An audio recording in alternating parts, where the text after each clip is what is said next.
Welcome to week 6 of the 2024 Texas high school football season. We are now halfway through the regular season. District games all across the state, the ones that really matter before we get to the best time of year. That would be the Texas high school football playoffs, but we are quickly making our way there as we welcome you in to episode 6 of Dave Campbell's Texas Football Tonight. My name's Ashley Pickle, joined alongside by Greg Tepper and Ishmael Johnson, both my friends. Notice how I say y'all are my friends. No, not really. I was going to say. But we've got a great slate of games. I mean that.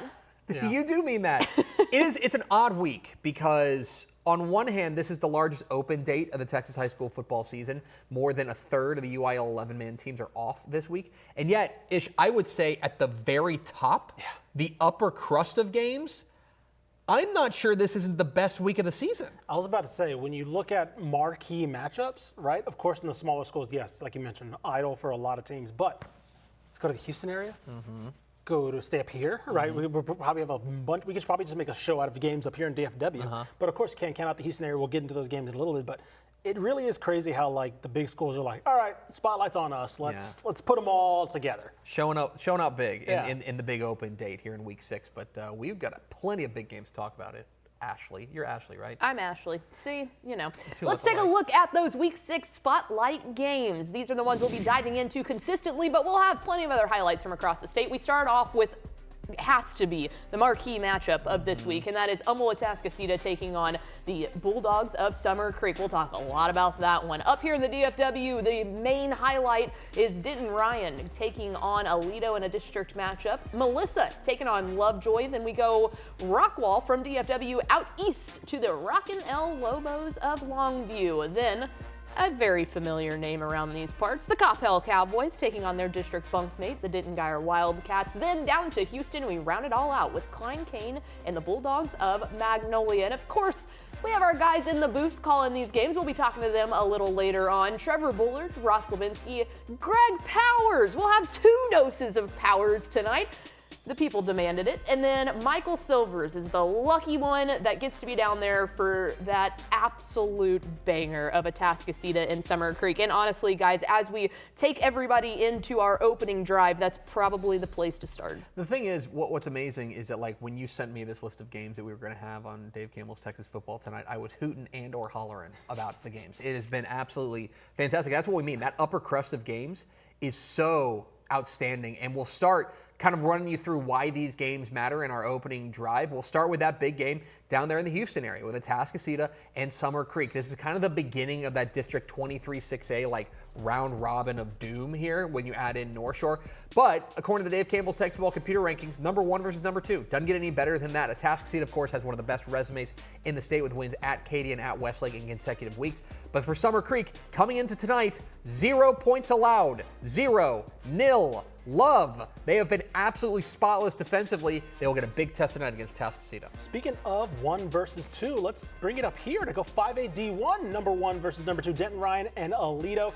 Look, Denton Ryan, of course, the number 1 team in 5A Division 1, but have they really been tested like we would expect a number 1 team to? Of course, they have some wins over Eaton and Granbury, but this is by far their biggest test because, I mean, let's face it, the streak, 122 straight district wins for Aledo. Does that get pushed tonight? Maybe. They've already lost to 1 big team from Denton this year in Denton Guyer. Do they make it 2? Sticking now in the DFW area, we go to Class 5A Division 2, and this is a high-powered showdown in District 4, Melissa and Lovejoy. Guys, if you want points, boy, do I have the answer for you. Take a look at that. Lovejoy averaging over 50 points per game, Melissa averaging over 45.8 points per game. These are 2 high-powered offenses, but the question comes is which defense will step up, maybe just 1, maybe just 2 drives to be able to bring this one home. It is going to be a fascinating ball game as Todd Dodge there at Lovejoy gets another big test. Meanwhile, moving on to our next spotlight game, going out east to Longview, where District 10 6A is in the spotlight here. Rockwall looking to go on the road and get what will be a really big win at a place that is notoriously not friendly to visitors there at Lobo Stadium out there in Gregg County. But for Longview, some real questions. This is a team that has lost 2 consecutive games, and now they're coming off of an open date where they're able to kind of shore things up for a district run. It starts tonight against a good Rockwall ball club. Speaking of the fighting Greg Teppers, let's go. Coppell versus Denton Guyer. All right, Coppell, of course, does this team have the potential, to match last year's historic run?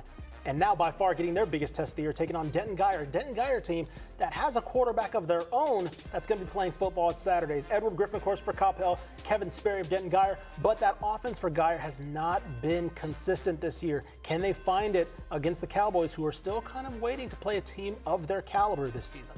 And finally, we round it out in the greater Houston area as the Klein Cain Hurricanes take on the Bulldogs of Magnolia. And this one is exciting because we feel like it is a very even match there in 15-6A. Magnolia coming off of a bye week. Talk about a big test right off the start, but you know that they were excited about being able to have that bye week to prep for this one. But the movement of that Hurricane so far has been Klein Cain wide receiver Maxwell Hendricks. He has been exceptional this year and is part of the reason that Cain is off to such a hot start. Yeah, I'm really interested in Klein Cain. This is a team that I think has looked really good at times, but they do have the one loss in the year a couple weeks ago when they lost to Klein Oak.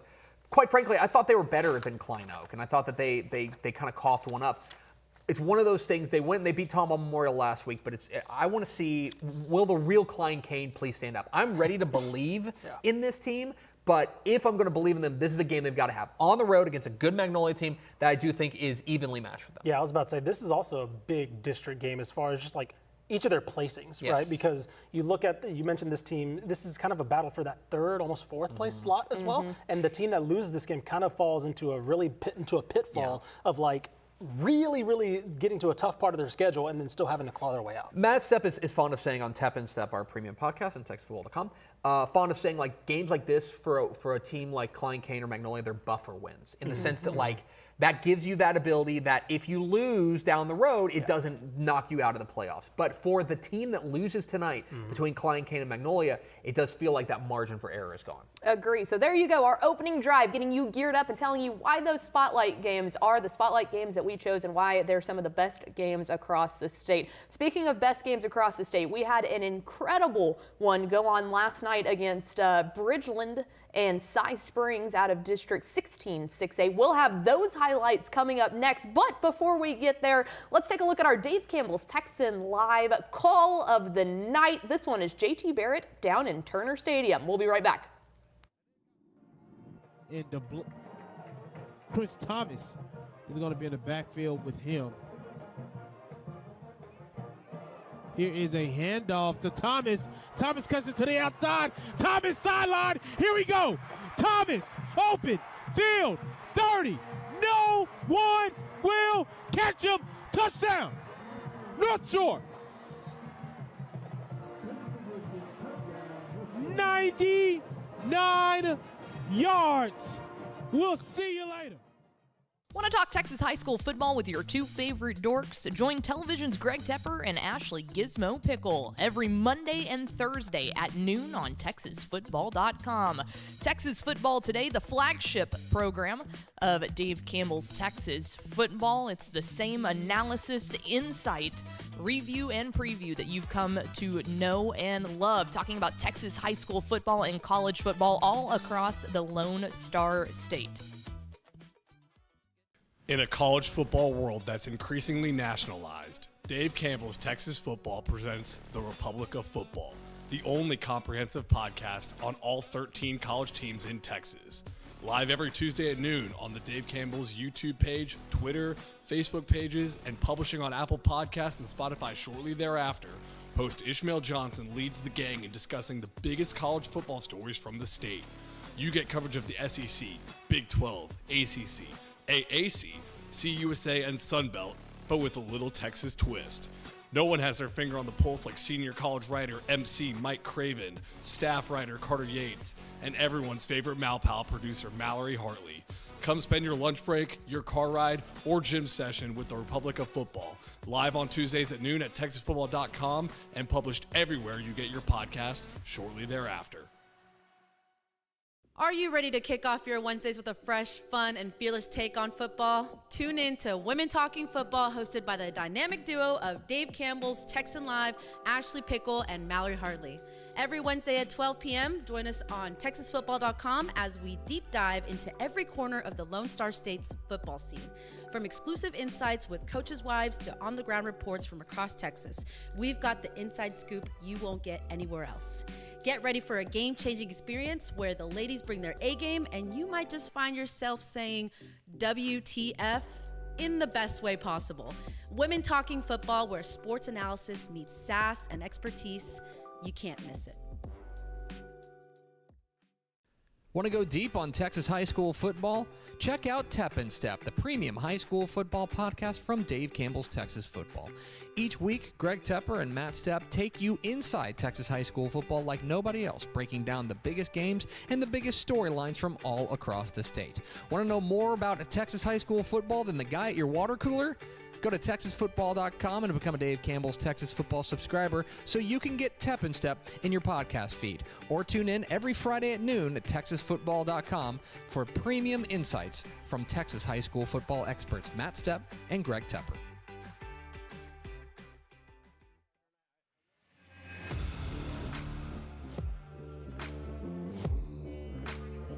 It's Dave Campbell's Texas Football Tonight. You know what it is. You know what you signed up for. You signed up for 3 hours of hot Texas high school football action, but it all kicked off last night in Week 6 of Texas high school football season. Down there in H-Town, a huge game in Cy-Fair ISD District 16, 6A. A really interesting matchup between an unbeaten Cy Springs team, which has been off to a fantastic start, up against a probably preseason favorite in the Bridgland Bears. Let's find out what happened in this one. Go down there to Cy-Fair ISD. And we're going to start off early with some defense. That's right, I said defense, as Tristan Villanueva for the pick six for Bridgland. 17 yards on the interception return puts Bridgland up 10-0. Then more from the defense and special teams. If you had Bridgland on your fantasy team on DST, it's working out well. Snap over the head, out of the back of the end zone. That makes it 12-0. Bridgland on top still in the first quarter. Here's the ensuing free kick, right? Kick it from the 20-yard line. We said it's the year of special teams, right? And Henry Cioni said, yeah, I got you. Watch this return, okay? He's down there, but instead, he's loose and he's gonna beat the kicker to the edge, and it's 74 yards, 18-0, Bridgland up in the first quarter. That would be the score late into the fourth when Cy Springs finally threatening. They're gonna hand off. Paris Melvin Jr. plunges in for the score, but it's too little, too late as Bridgland knocks Cy Springs from the ranks of the unbeaten, 18-6. In an impressive victory, really taking command of District 16 6A with that victory. This is a team now in Bridgland that now has wins over Langham Creek and Cy Springs in district play. I think last night they probably took command of District 16 6A. I think they have to be considered the clear favorite to win it. Cy Woods still lurks kind of at the end of the year, but I think that when you take a look at this Bridgland team, to go out there and to win a game against an unbeaten Cy Springs team, without scoring an offensive point, okay? Field goal, interception return for a touchdown, safety, and then a kickoff return, free kick for a touchdown. To do that, and to admittedly, I think Lonnie Madison would say our offense didn't play its best. I would say so. If they go out there and win that game, I mean, plain simple, Bridgland's team beaten 16-6A. Yeah, no, absolutely. And that's a District 2 and 16-6A that you don't have to score a ton of points to win. We will talk about other districts in the Houston area here in a minute where you have to have an incredible offense to hang in with any of these teams. That's not one of these districts. So as long as Bridgland, you can say, hey, we won our clunker. We did it with our defense, and that's great. As long as they have the opportunity to get that offense kind of established and going in the latter half of the year-ish, they can be a team not only to completely blow through this district, but also a competitor in the playoffs. To your point, before you get to you, yeah, they play Cy Park next week. That is an opportunity for them to get their offense right. Sure. Yes. Cy Park is struggling right now. Lastly, on Cy Springs, though, Yeah. OG Fagan has to feel like his defense was done a disservice. Yeah. He has to go to that offense and say, guys like Paris Melvin, who I believe was averaging about 100 yards coming into this game on the ground, and say hey, we need more from you guys. The defense did whatever. They held him scoreless, right, legitimately. And so, or at least touchdownless. And so you have to be able to say, if you're Coach Fagan, go to the defense and say, just do that again. Just keep doing what you're doing. Now with the offense, okay, we ran up against a good Bridgland team. Let's get things going again, right? You mentioned it. I think they have Langham Creek next week, but they are 1-1. They do have a win in district last week. Get back on it. You were 4-0 heading into this week. Make sure you're 5-1 heading into after next week. I think she'll feel good if you're Cy Springs. This is probably the team that's winning the district. Second place is right there, and I think that is a real carrot for them. Yeah. All right, so that was our first Thursday game. Of course, we have another one coming up. Katy, Mayde Creek, and Katy Tompkins. But before we do want to crown, as we do every single week, our Mr. Texas Football Player of the Week. Can I get a drum roll? Staying in the Houston area, Houston Stratford running back Javier Denson with 142 yards on 10 carries, a kickoff return for a touchdown, 2 rushing touchdowns, and 35 receiving yards just to top it off. Congratulations to Javier Denson, our Mr. Texas Football Player of the Week. We'll be right back on Texas Football Tonight.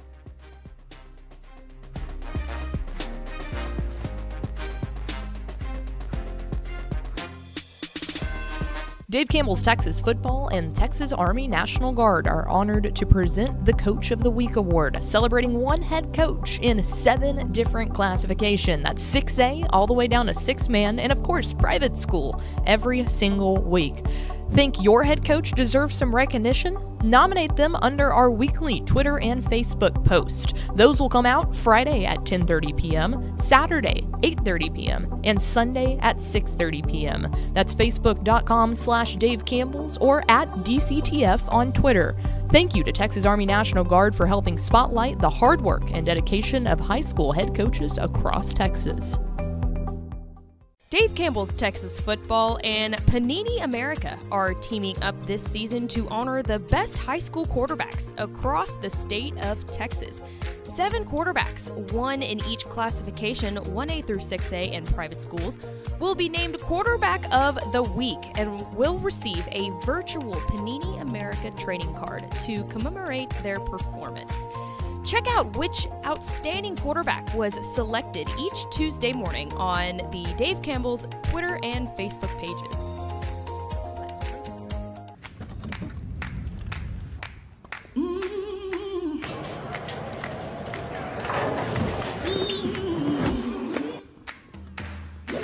Your power is unstoppable. And with us cheering you on, there's no limit to where it can take you. Baylor Scott and White Health, the power to live better.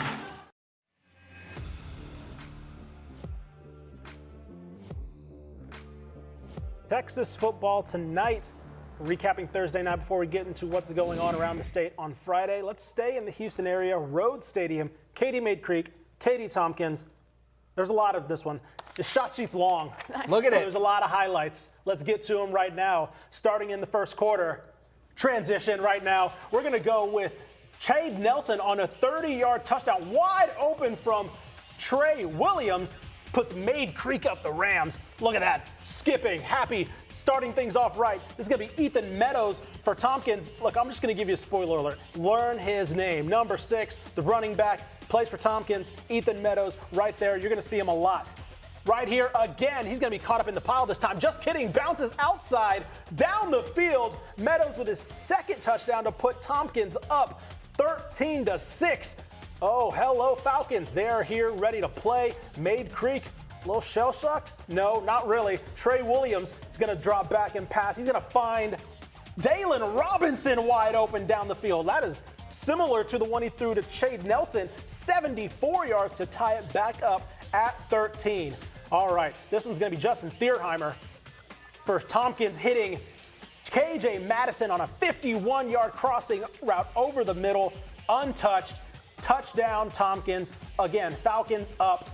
But here's that dude again. Ethan Meadows, 10-yard touchdown grab from Thierheimer, 27-13 just before the half. We're going to jump to the third quarter.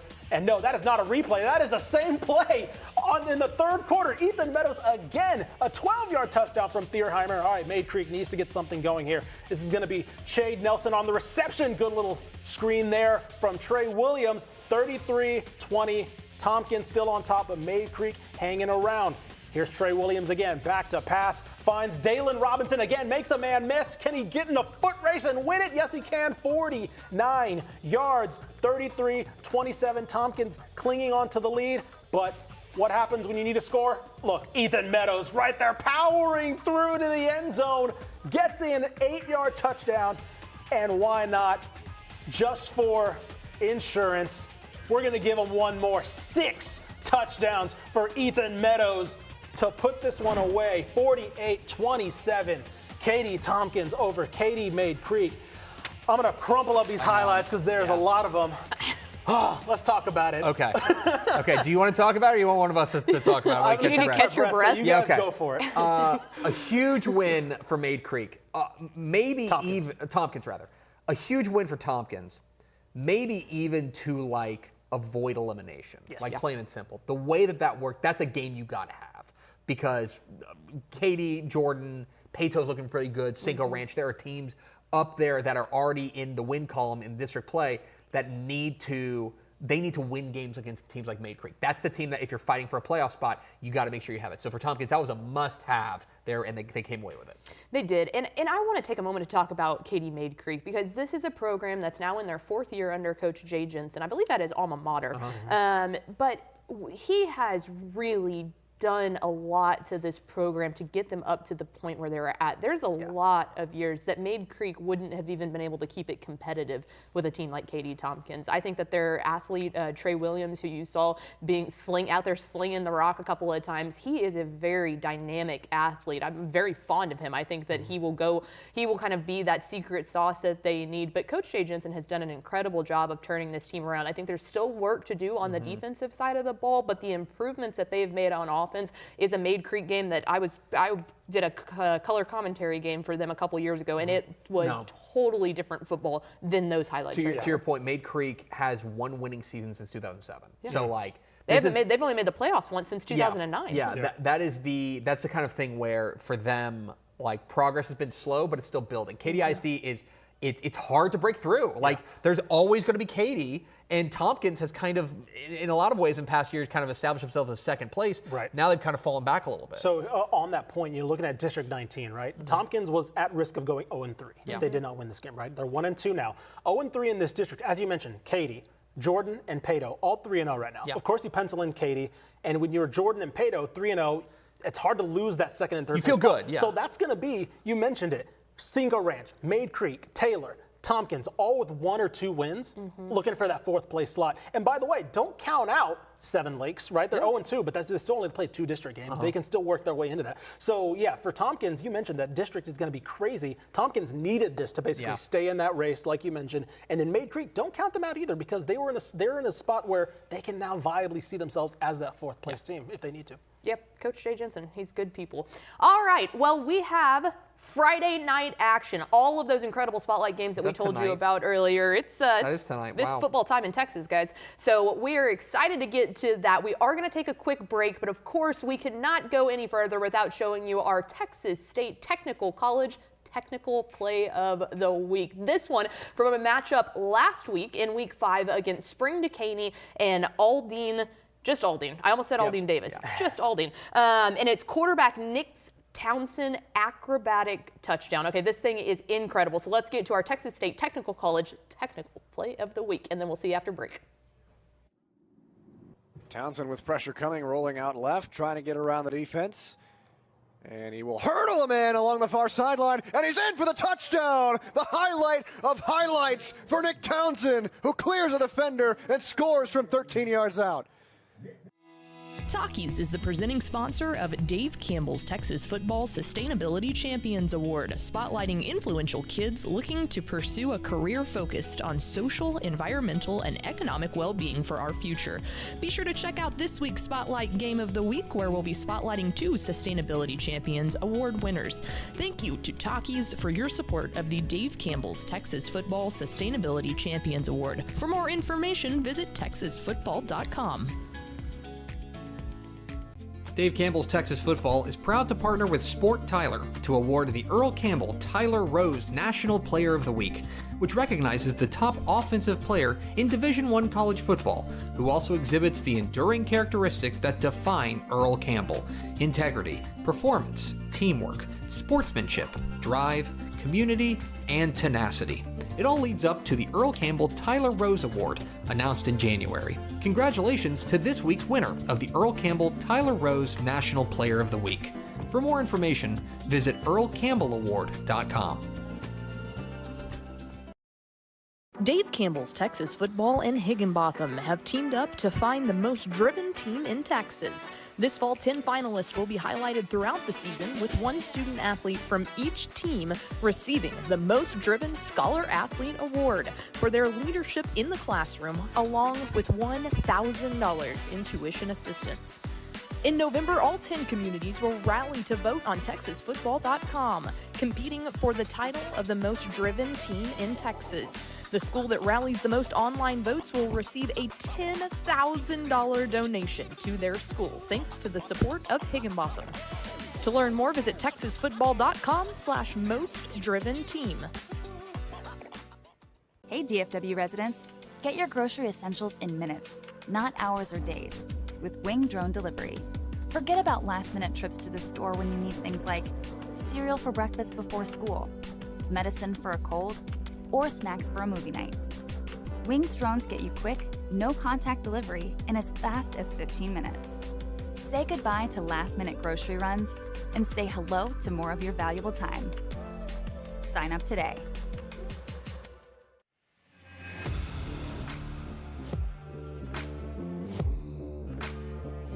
Back here at Dave Campbell's Texas Football tonight, Greg Tepper, Ishmael Johnson, Ashley Pickle with you until 10:30 or until they close the studio. I don't know. We got the keys. It's Friday night, the Texas high school football season. There's games going on all across the state. One place we haven't checked in, Central Texas. Leander Rouse taking on Cedar Park in a big district game. Let's go to the action right now and check out how the Timberwolves and the Raiders are getting on. Cedar Park with the ball. The handoff goes to Ruben Castilla. He's going to get the edge, and he's gone. In for the touchdown. Cedar Park up early. Then get to know that name, Ruben Castilla, because it's Castilla again. This time in short yardage, off left side, cuts it up the field, powers in for the score, gets in for the touchdown. Then this time it's Rouse taking the ball. They're gonna run the little screen pass here. There, and he's got some room. He's got a convoy, makes a man miss, and will get down the sideline and score. Rouse staying in. It closes the gap to 14-7. But too much from Cedar Park. This time, it's going to be Henry Danton getting the edge, breaking a tackle, staying in bounds, stepping through tackles, will not be denied. Cedar Park on top of Rouse, 21-7 in the second. Staying in Central Texas, how about the Maynard Mustangs versus Round Rock Dragons? This is going to be Jordan Clark for the Mustangs, getting into the corner, a 15-yard touchdown to put Maynard up early.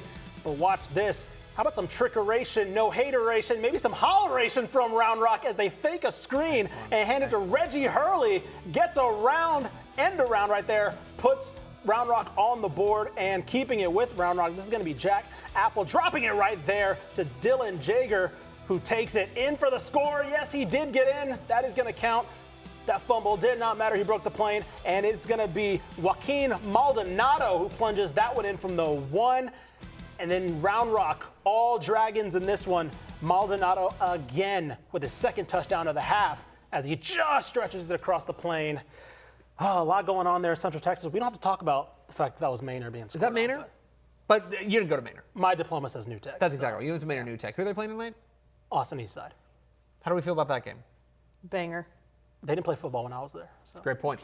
Want to shout out too, just real fast, our friends Merle and Vite for providing those Central Texas. We love us some Merle around here. This is a really big game. To go back to that Cedar Park and Rouse game, that's a really big game in District 8-5A Division 1 because those two teams right now, both 1-0 in district. This is kind of a sorting game. I think Cedar Park is probably your favorite in this one, and in my opinion, I still think Lake Belton. I'm not giving up on them, even though they lost to Eastview last week. Or rather, they got a big game against Eastview this week. I'm not giving up on them, but I think that if you want to say if Cedar Park wins this game, that they're the early favorite in the district, I think that's probably fair. I would agree with that. All right, it is now time, my friends. It is almost time to dive into game action. Want to pop up a QR code for you real fast to let you know if this is your first time watching Dave Campbell's Texas Football tonight. Welcome. Hope you're ready for some nonsense. If you get tired of our nonsense and would like to focus on 1 to 2 games in particular, scan that QR code. It'll take you straight to TexanLive.com. If you become a subscriber, you can watch thousands of games across the entire school year on Dave Campbell's Texan Live. Can I ask you a question? How many games do we have going this week on Dave Campbell's Texan? We usually do about 60 or 70 football games a week. If you scan that QR code, you can watch like 60 games every week? Yeah.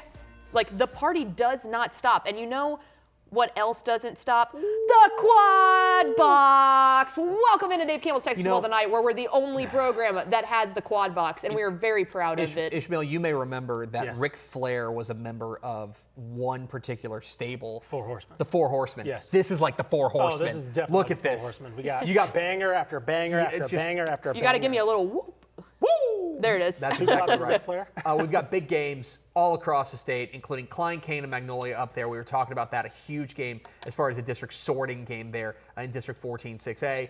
Lovejoy and Melissa, which feels like it's going to be a high-powered affair. 2 offenses that have been absolutely fantastic. And then Rockwall and Longview, a game out there in East Texas. Lobo Stadium is notoriously hard to win at. Notoriously hard to win. One of the most intimidating things, I went there when, I think it was Leon Paul's first year at Lancaster when they went to Longview. One of the most intimidating things is that Lobo howl after they score. Because it legitimately just sounds like a wolf in the woods when they score. Oh, yeah. And they're like, the stadium's near some woods and near some trees, so it just sounds like there's a giant wolf in the woods and already a hostile environment. And the band, too. The Rockinell band is just incredible. And more importantly, the popcorn. Right. Well, yes, the popcorn, too. But you know where the band sits? Yes. The band sits on the visitor side. Yeah, that's a good point. Yeah. They take the visitor side, and they're like, we're going to need this section for our band, which is a real power move by Longview. As you see Klein Cain and Magnolia going at it here, knotted up here in the second quarter there in Magnolia. Let's take a look at these standings. They're in 56A and kind of lay out the stakes here. As you're going to see, Klein Cain sitting there at 2-1 in district play right now. Let's roll the standings right here. And then Magnolia at 2-0 in district play. Of course, they're coming off that open date. Klein Collins and Klein kind of lurking there. This feels like, I will say this, if you're Cain and you drop this game, and you're 2-2, you're starting to sweat a little bit. Magnolia, because of just where they're at in their district kind of lifespan right now, could probably afford this loss a little bit more than Klein Cain could. Sure. But I will say this, that the winner of this game, no matter what, is going to be feeling pretty good heading into the second half of the regular season. Yeah, when you look at Cain, you're looking at their offense, right, in particular, averaging about 51 points a game.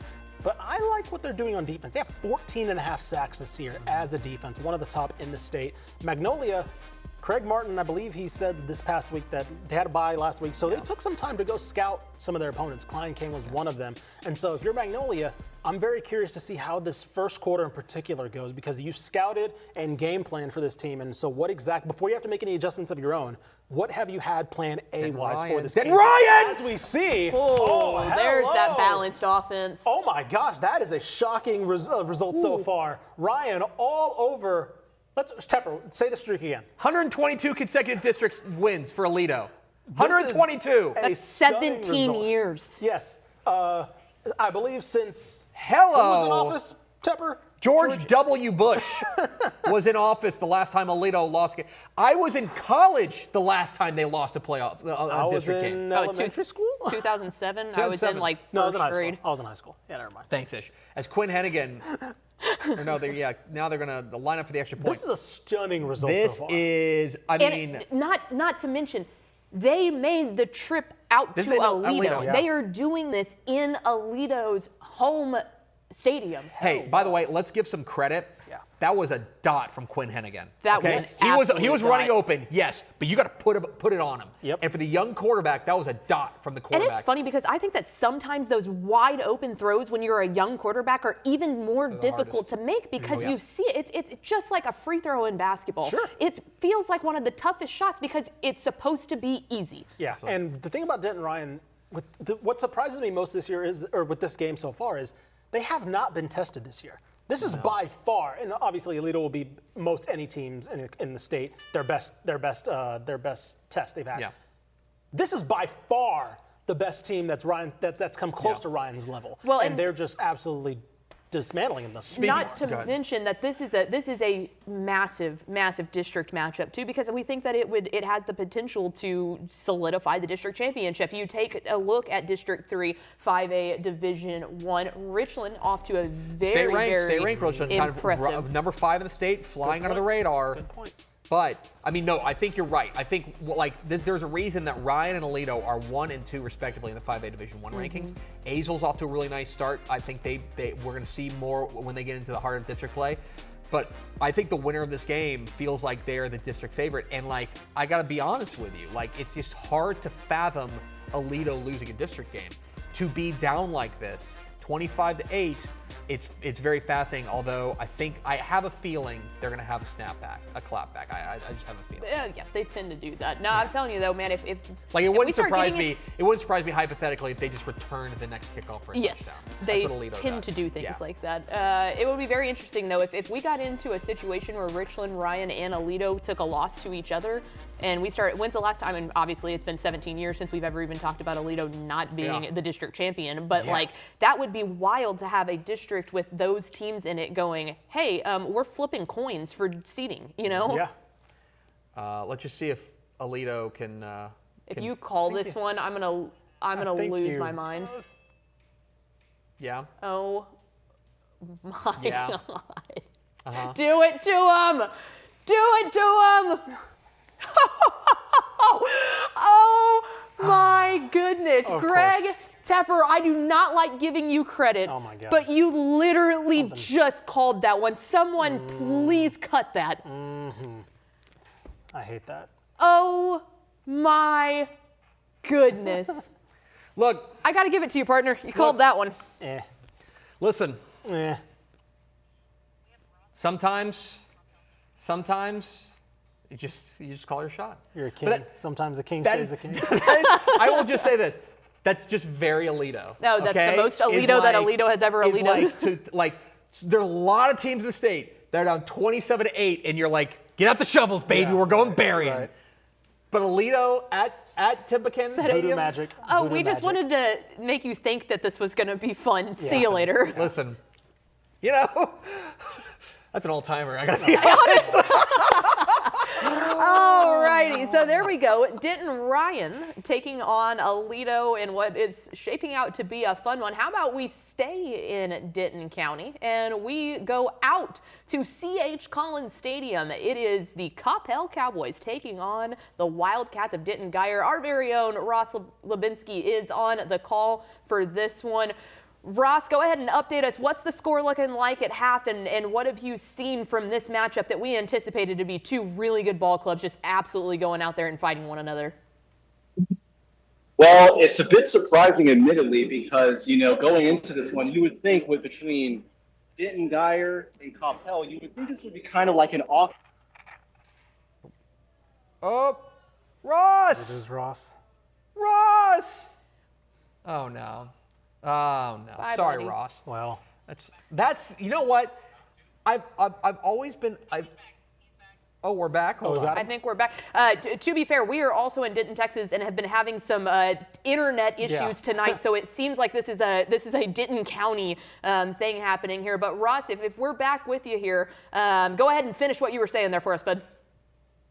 Yeah, no problem. 14-10 the score. Coppell on top of Denton Guyer.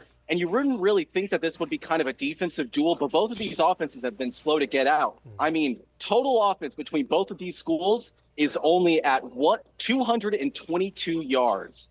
And it's been really tough because there have been a number of plays where if the quarterback had just time to throw a little bit better to a wide receiver. I counted 4 of those plays where if the timing had just been a little bit better, we're talking it would be touchdown on touchdown on touchdown. So I think both of these teams just kind of had a little too many pregame jitters perhaps, but these teams are starting to settle in now. Alexander Crowd for Coppell has gotten 2 interceptions, one of them a pick 6, and Guyer has started to get their offensive going, and they have a touchdown as well. So I expect to see a lot more offensive fireworks here in the second half, but in this first half, it's been exactly what you would expect. Just talent everywhere as far as the eye can see, and these two teams are playing like it. Ross, I want to ask you a little bit about maybe a boring part of the game, but the trench play. These two teams, we thought a lot of this game was going to be decided up front. What have you made? Who has been winning at the point of attack tonight? So I would say winning at the point of attack has been Coppell. They're doing a really nice job. A lot of times, Guyer will kind of go try and put the running back right into the middle of the offensive line at each time. It's like he is running into Berlin. I mean, the wall is there. So Coppell has just been doing a really nice job of not only controlling the run game, but the passing game, really making the quarterback for Guyer, Kevin Sperry, uncomfortable and having him to make a lot of throws early or throwing it into a lot of double coverage, as his first pick would suggest, just not exactly the pressuring him to make the plays that he wants or too early rather. He is Ross. Ross, we appreciate you coming on. I'm excited to hear the call in the second half from that one there. But guys, I think that 14-10 is a little bit more of a low-scoring game than I was anticipating, which is good to see both of these defenses really stepping up to the plate. Yeah, I think that if you are Denton Guyer, you're pretty pleased about this because Coppell's offense has been really rolling, and so you've been able to get them off balance, off schedule, behind the chains, and make them make plays that they're not comfortable. I mean, this is an offense that last week had no problems against Hebron, a pretty good Hebron team, I think. They had no problems with them. To slow them down, I think, is a credit to that Guyer defense. The question is going to be, and I hate to keep harping on it, it's just going to be offensive consistency on the Guyer side because it's just been, when it's been good, it's been really good. But when it hasn't, it's kind of held them back. It seems like they're trying to figure out exactly what they want to be because you have somebody like Kevin Sperry who you know can air it out, but like, is that the strength of this team? Or is relying on guys like Sterling Schneider or Corbin Glasgow to run the ball and maybe getting Sperry involved that way? Because he's only completed about 50% of his passes this year. Granted, he hasn't been making too many mistakes. I believe he has 10 touchdowns to 2 interceptions, but when you're struggling, as Ross mentioned, you know, a lot of those balls that just a little off, right? Looks like I think we saw one with Edward Griffin just missing a deep throw. Looks like both quarterbacks kind of struggling. So it's just maybe getting one or two of those messy plays cleaned up. That could be the difference.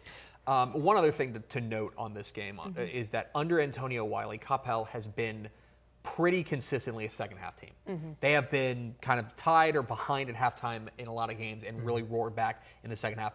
Guyer, though, has been a pretty good second half team themselves, so something's got to give there. Well, and both of these teams, you take a look at the game comparison here with the statistics between the two teams, and you'll notice very evenly balanced. That's something that we talked about a little bit earlier with the Denton Ryan and Aledo game, is that Ryan was going to have to try to stay balanced. Both of these teams are balanced, so that's what made this one so incredibly enticing, but incredibly excited to see how this one shapes up in the fourth half.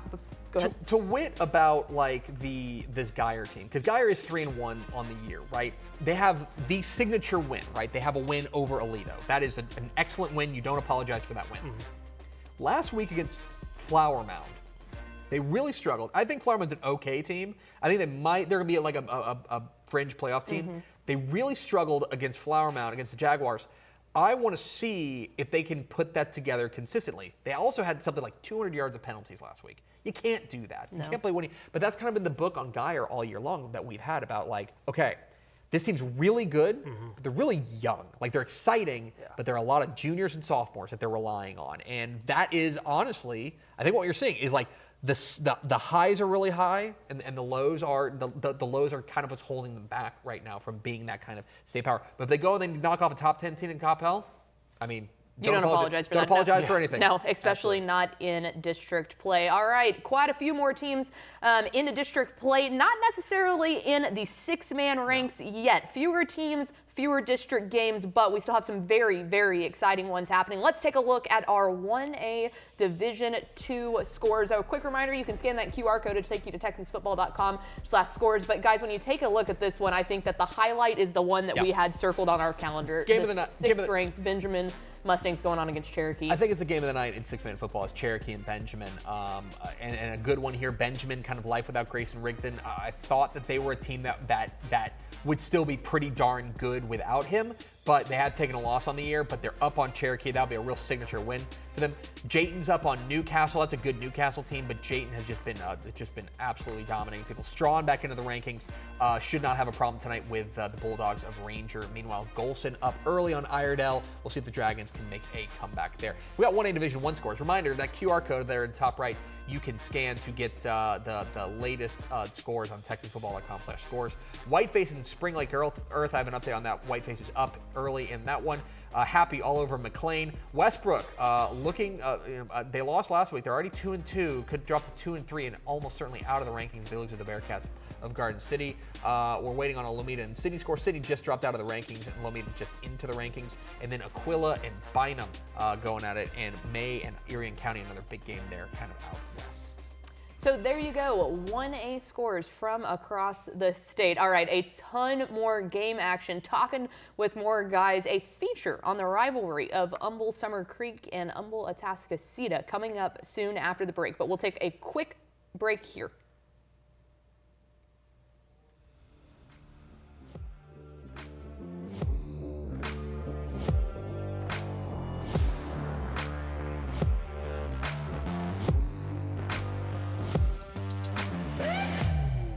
Talk Texas high school football with your two favorite dorks. Join television's Greg Tepper and Ashley Gizmo Pickle every Monday and Thursday at noon on texasfootball.com. Texas Football Today, the flagship program of Dave Campbell's Texas Football. It's the same analysis, insight, review, and preview that you've come to know and love. Talking about Texas high school football and college football all across the Lone Star State.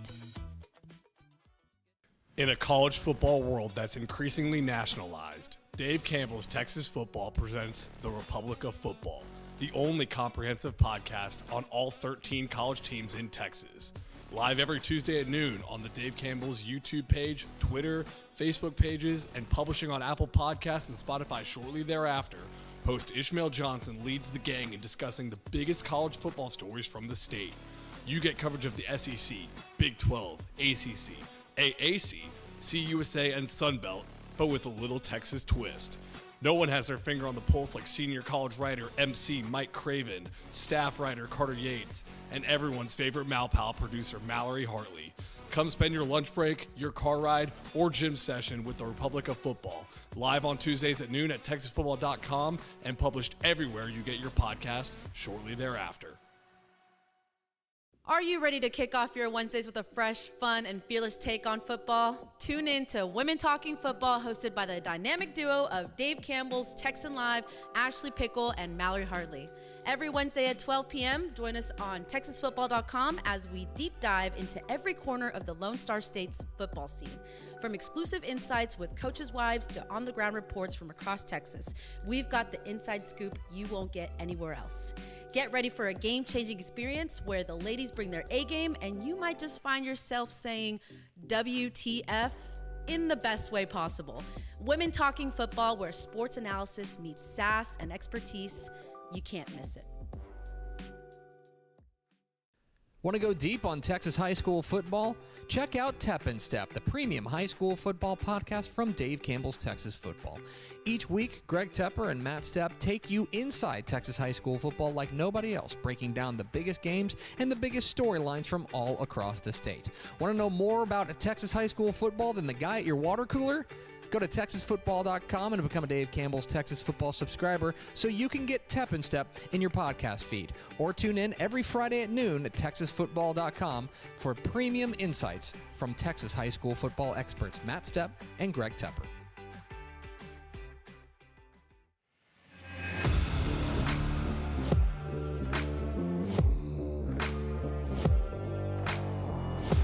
Dave Campbell's Texas Football Tonight rolls on here at the Mothership here in Denton. We're so pleased that you're joining us here on the internet. Thanks for paying your internet bill so you can hang out with us. I would like to introduce you guys to the weirdest game of the year. And I mean this. I wrote a piece on TexasFootball.com today about this game. Carthage and San Benito. Okay, these two teams are separated by 470 miles. Okay? It's a 6A in San Benito against a 4A Division II in Carthage, and they're playing in Bay City. San Benito's driving more than 4 hours, and they have the shorter commute. It's weird. Let's go to the highlights. San Benito and Carthage. We're going to start things off. This is KJ Edwards for Carthage, breaking many tackles. Takes it at 50 yards for a touchdown. It's going to be a lot of Carthage in this one, folks. They take an early 7-0 lead. Then this is going to be Jet Surratt taking the snap, going to dump it off to Blake Marion on the screen pass. He's got room. He's got a touchdown, 14-0 Carthage. Then more from Surratt, this time dropping this dime to Junior Henderson, who mosses a man in for the score, 21-0. Now KJ Edwards says, I'll do it again. In for the score. Actually, that's Betty Smith. I apologize. Then it's KJ Edwards. KJ Edwards says, I'll do it again in a goofy voice. Watch this. They're going to hand it off in the power eye. Blockers. Edge. I promise you this ends in the end zone. KJ Edwards very fast. Carthage all over San Benito. All right, we take you up to the DFW. Marcus and Hebron out there in that kind of greater Louisville area. One field goal, good for Marcus. Puts them up on 3. Yep, that's a far one. Here's a decently far one. Puts them up. Can he make it again? Yes, sir, he can. That guy's got a leg. All right, then how about some offensive action here? This one for Hebron. It's quarterback Patrick. Tush push! Tush push, as Tepper said, his way in on that one. Then it is Hebron again. Motion on the play. He's going to hand it off. He's going to find the open route. Go on, big number 9. That's Antonio Dennis. He turns the Jets on. Spring Westfield, Spring Decaney. This is going to be David Edmondson for Decaney. Looking, finding, not his team, that's the other team. DeCameron Ford, Spring Westfield on the interception, returns it to the 15. And here we go. After the interception, oh no, it's a punt block. Jamal Frillett swats it and brings it back for Decaney to put them up the first score of the game. But Spring Westfield, is going to come right back. This is Miles Dent. He's going to find DeMonte Ford right there to cross the plane. But you know what? I think we've got one more score in us. Miles Dent again. Can he find Emmanuel Yancey? Guilty. Right there. Right in the end zone to put them up top. Heading into the half, Spring Westfield up. Guilty. Would you do it again? He'll do it again. He'll do it again. Fantastic stuff there. That's a big game. Spring Westfield and Spring Decaney, a big rivalry matchup down there. There's other games that I think our friend Trevor's at. Yeah, Trevor Bullard and James Tritley down at Klein Cain and Magnolia. There they are. Look at them. Howdy, guys. Excited to have the both of you on. Love the Texan Live logos on your polos. This one, okay, looks like we're all knotted up at 7 here at the half. A pretty even match, which is something that we figured going into this game it would be. You know, James, I thought coming into the game it'd be, a lot more offensive, explosive, and both defenses have been really stellar tonight. Yeah, I mean, we were seeing that Magnolia is not taking advantage of these turnovers that seems like Klein Cain has been giving him. Zach Johnson has thrown 2 picks, fumble. It's not been the Zach Johnson that I think we prepped seeing in this game, and it's just kind of an odd game. We talked about Carthage San Benito being an odd game. This one is odd because we thought it was going to be a lot more offensive. All right, I'm going to ask what may end up being a rude question. Good offense, or I'm sorry, good defense or bad offense? Like, what are we looking at here? I'll let you answer that one first. I think it might be. Klein Cain's been moving the ball. They just the interception in the end zone. They fumble inside the 15. Yeah, because that was Zach Johnson trying to do a little bit too much, and that's where I've seen it. He's seen that moment where he can take it and do it himself, but he just tries too much, and that's where he threw the pick, the fumble, just not working out for him. So to answer that question, do we really have an answer for that one yet? No, I don't. Okay, no answer. So on that note, which one of the teams looks like they're kind of on the verge of doing something, right? We talked to Ross Labinski, and he mentioned they were in the Guyer Coppell game where it's just like one or two plays from the quarterback just kind of missing, and it feels like whoever connects on those is going to come out the winner in that game. Are there those kind of moments going on in this one?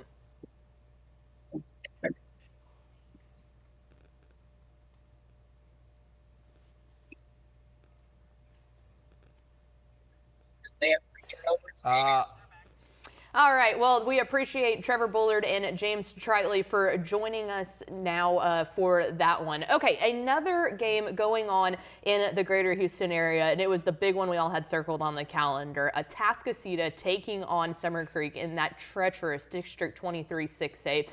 This one, guys, is a district game. It means a lot, and I think a lot of times you might think of Atascocita and North Shore as being kind of that rivalry, but this one means a little bit more. This is the town of Humble. If you've never been, it's fairly small for a town in the greater Houston area, and this one means a whole lot. Our very own Tommy Yarish and Gavin Moritz put this one together, and here is their story of the rivalry of the town of Humble. Oh, guys, that was a class of 24, and class of 25 is writing their own story. We have great leaders in that class, and they have high goals and expectations for themselves. And so their goal is not only to beat Atascocita, but of course to win the state championship. And they know in order to do that, to win a state championship, you got to beat a team like Atascocita. So it's a great challenge for us. We're excited. We're looking forward to it. We'll be there Friday night, and we'll be ready to play. Turner Stadium on Monday afternoon is pretty calm. The Humble High School track and football teams out here practicing, but come Friday night, this place will be full to the brim in seas of blue and red and maroon and gold as Atascocita and Summer Creek face off in the best game in Texas. Atascocita head coach Craig Stump has had plenty of dynamic playmakers in his tenure with the Eagles, but he may not have found a better thunder and lightning duo than Carday Mack and Torrey Blaylock. I guess as a coach, the more talent you can have on the field, the better complementing one another. I think Carday throws the ball a little better than people may think. His decision making has been good so far, and he just has a grasp of what we're doing. And so it makes it hard on people to defend. It's really helpful because it makes the defense really think. You got to think you're not just going to be able to stop him and then not account for me. And then you're not going to be able to account for me and stop him. It's just not going to happen. And then it also complements our other guys, too, by helping them get open, too, because it makes the defense crash. It's a good relationship. We're both really good players, and we complement each other really well. Having two different backs back there really, he's really shifty and stuff, pretty powerful, too. I'm not going to glaze him, but he's a good running back. I got speed and catch out the backfield. Having both of us back there is hard for defenses to pick one. They're both athletes. They both can play football. That's not a question. But, we have 11 great guys on the field on defense all the time. And, those two guys going to have to get through our 11 guys. And I like our odds. I do. Through the first 4 weeks of the season, Summer Creek's defense can't be playing better. Literally, they have yet to give up a single point to one of their opponents as they head into the marquee matchup against Atascocita. We have great coaches, great players. We all just bought in to our defensive coordinator's scheme, and then we don't want to be the first person to give up a point, really. We just always competing with each other. It always makes us better. We always compete with the offense in practice. We got situations every day against the offense, and it just makes us better at the end of the day. So then when we get in the game, it all clicks together, and it's a good feeling. Just play Summer Creek style football. We're a very physical football team, whether we playing our opponent this week or another opponent. We're going to approach each and every game to play Summer Creek style football that's very fast, that's very physical, and our kids understand that and they embrace that. So we never worry about what's on team's chest. We're just going to come out and play Summer Creek style football. In every big game, you're going to get two really big quarterbacks, and this game features just that in Summer Creek's Blake Thomas and Carday Mack from Atascocita, leading both their offenses to 40-plus points a game. My freshman year, I played quarterback. I was already a quarterback here, so it wasn't really that big of a transition, but it's been fun. It's been a lot more fun than, playing all the other positions, guessing. I understand it more now because, I'm the quarterback. I got to know everybody else's position. but it's a lot more fun playing quarterback than other positions too. I feel like our defense is definitely the best in the state. I feel like at practice, 3-step drop, and they already kind of pressure me in the backfield, so I got to get the ball out quick. And in games, like, it's kind of a different level of intensity than them at practice, so I feel like it's kind of easier in games. While Atascocita's offense has gotten a lot of the attention, their defense has been stout too, led by defensive tackle Chris Miner, who just picked up his first offer from SFA. Not just on the field, like right on and off the field, right? And he's always there, dependable, always reminding those sophomores on either side of him, you know, what needs to happen. So he's been a big piece. You can't have our defense without a nose guard. I mean, you can't. You know, Samu last year or the last couple of years, whatever. So yeah, you got to have that guy, and he's done a great job. It was amazing. Like, he just told me, like, the way he coaches, and you know, we watch film from Westlake and C. King, and he like actually coached me up and told me like tips to get better and stuff like that. I was like, okay. So then after that, he was just saying the way he coaches and how he treats his players. Then he told me he wanted to offer me. Then I called my dad, and he told him what happened. Then after that, we went out and celebrated, went out to eat. It was just a good time for my family. Safety Brandon Jones is one of the leaders of this stout Summer Creek defense, and he's not just a leader on the field, he is off the field too. It was mentally, because we know that we worked so hard last year, and then knowing that it's a bigger giant out there that really put us in our place, made us think and made us work even harder from last year. And I think that it really like set like a different switch, different tone in the teammates and everybody around us. Torrey Blaylock has a really valuable voice, not just in his close circle, but in his own home. His father, Derek, played running back in the NFL and is the guru of speed in the Blaylock family. Yeah, it's a lot easier for him to coach me. Like, he still trains everybody the same, but it's a lot easier because he played running back and he gives me tips, and he's been where I want to be, basically. So he knows what it takes to get there. So having someone like that in my life makes it a lot easier. Within 2 hours of posting the ticket link, Summer Creek sold out their side of Turner Stadium. Shortly thereafter, Atascocita did the same, providing for undoubtedly the best atmosphere in the state on Friday night. It really makes it fun, you know. When you first run out the tunnel, you hear everybody screaming for you. You look up, it's stands packed out on both sides, all the sound coming in, both bands playing.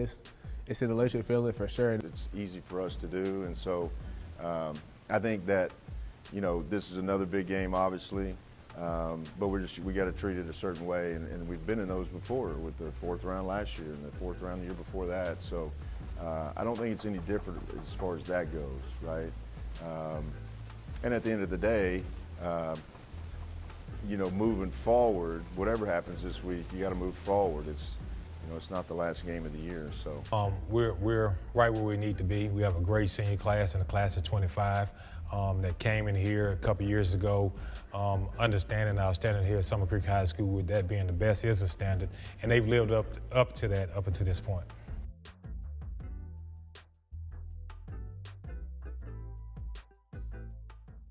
All right, there we go. So a look into this game that we had such high hopes for between Humble Atascocita and Humble Summer Creek, and you can just tell how much this game means to the city of Humble. So there we go. We'll wrap up that one, and let's go back into the game action, guys. We've got tons of games happening all across the state. This is why you tune into Dave Campbell's Texas Football tonight. Klein Cain, Magnolia up top. Just heard from Trevor Bullard and James Tritley. Melissa and Lovejoy. Melissa just knotted it up. Well, extra point pending, but yeah, down in there. And then Longview, Rockwall finding out why it's hard to go to Longview and win. Like, this is a Longview team. Remember, they've lost 2 straight coming into this game. Yeah. They were on an open date last week, but they are. I mean, I will say this: I trust John King to coach them up. Yeah. You know what I mean? Yeah. I think there was some hard coaching going on in Gregg County past couple of weeks, and I think Rockwall's finding that out.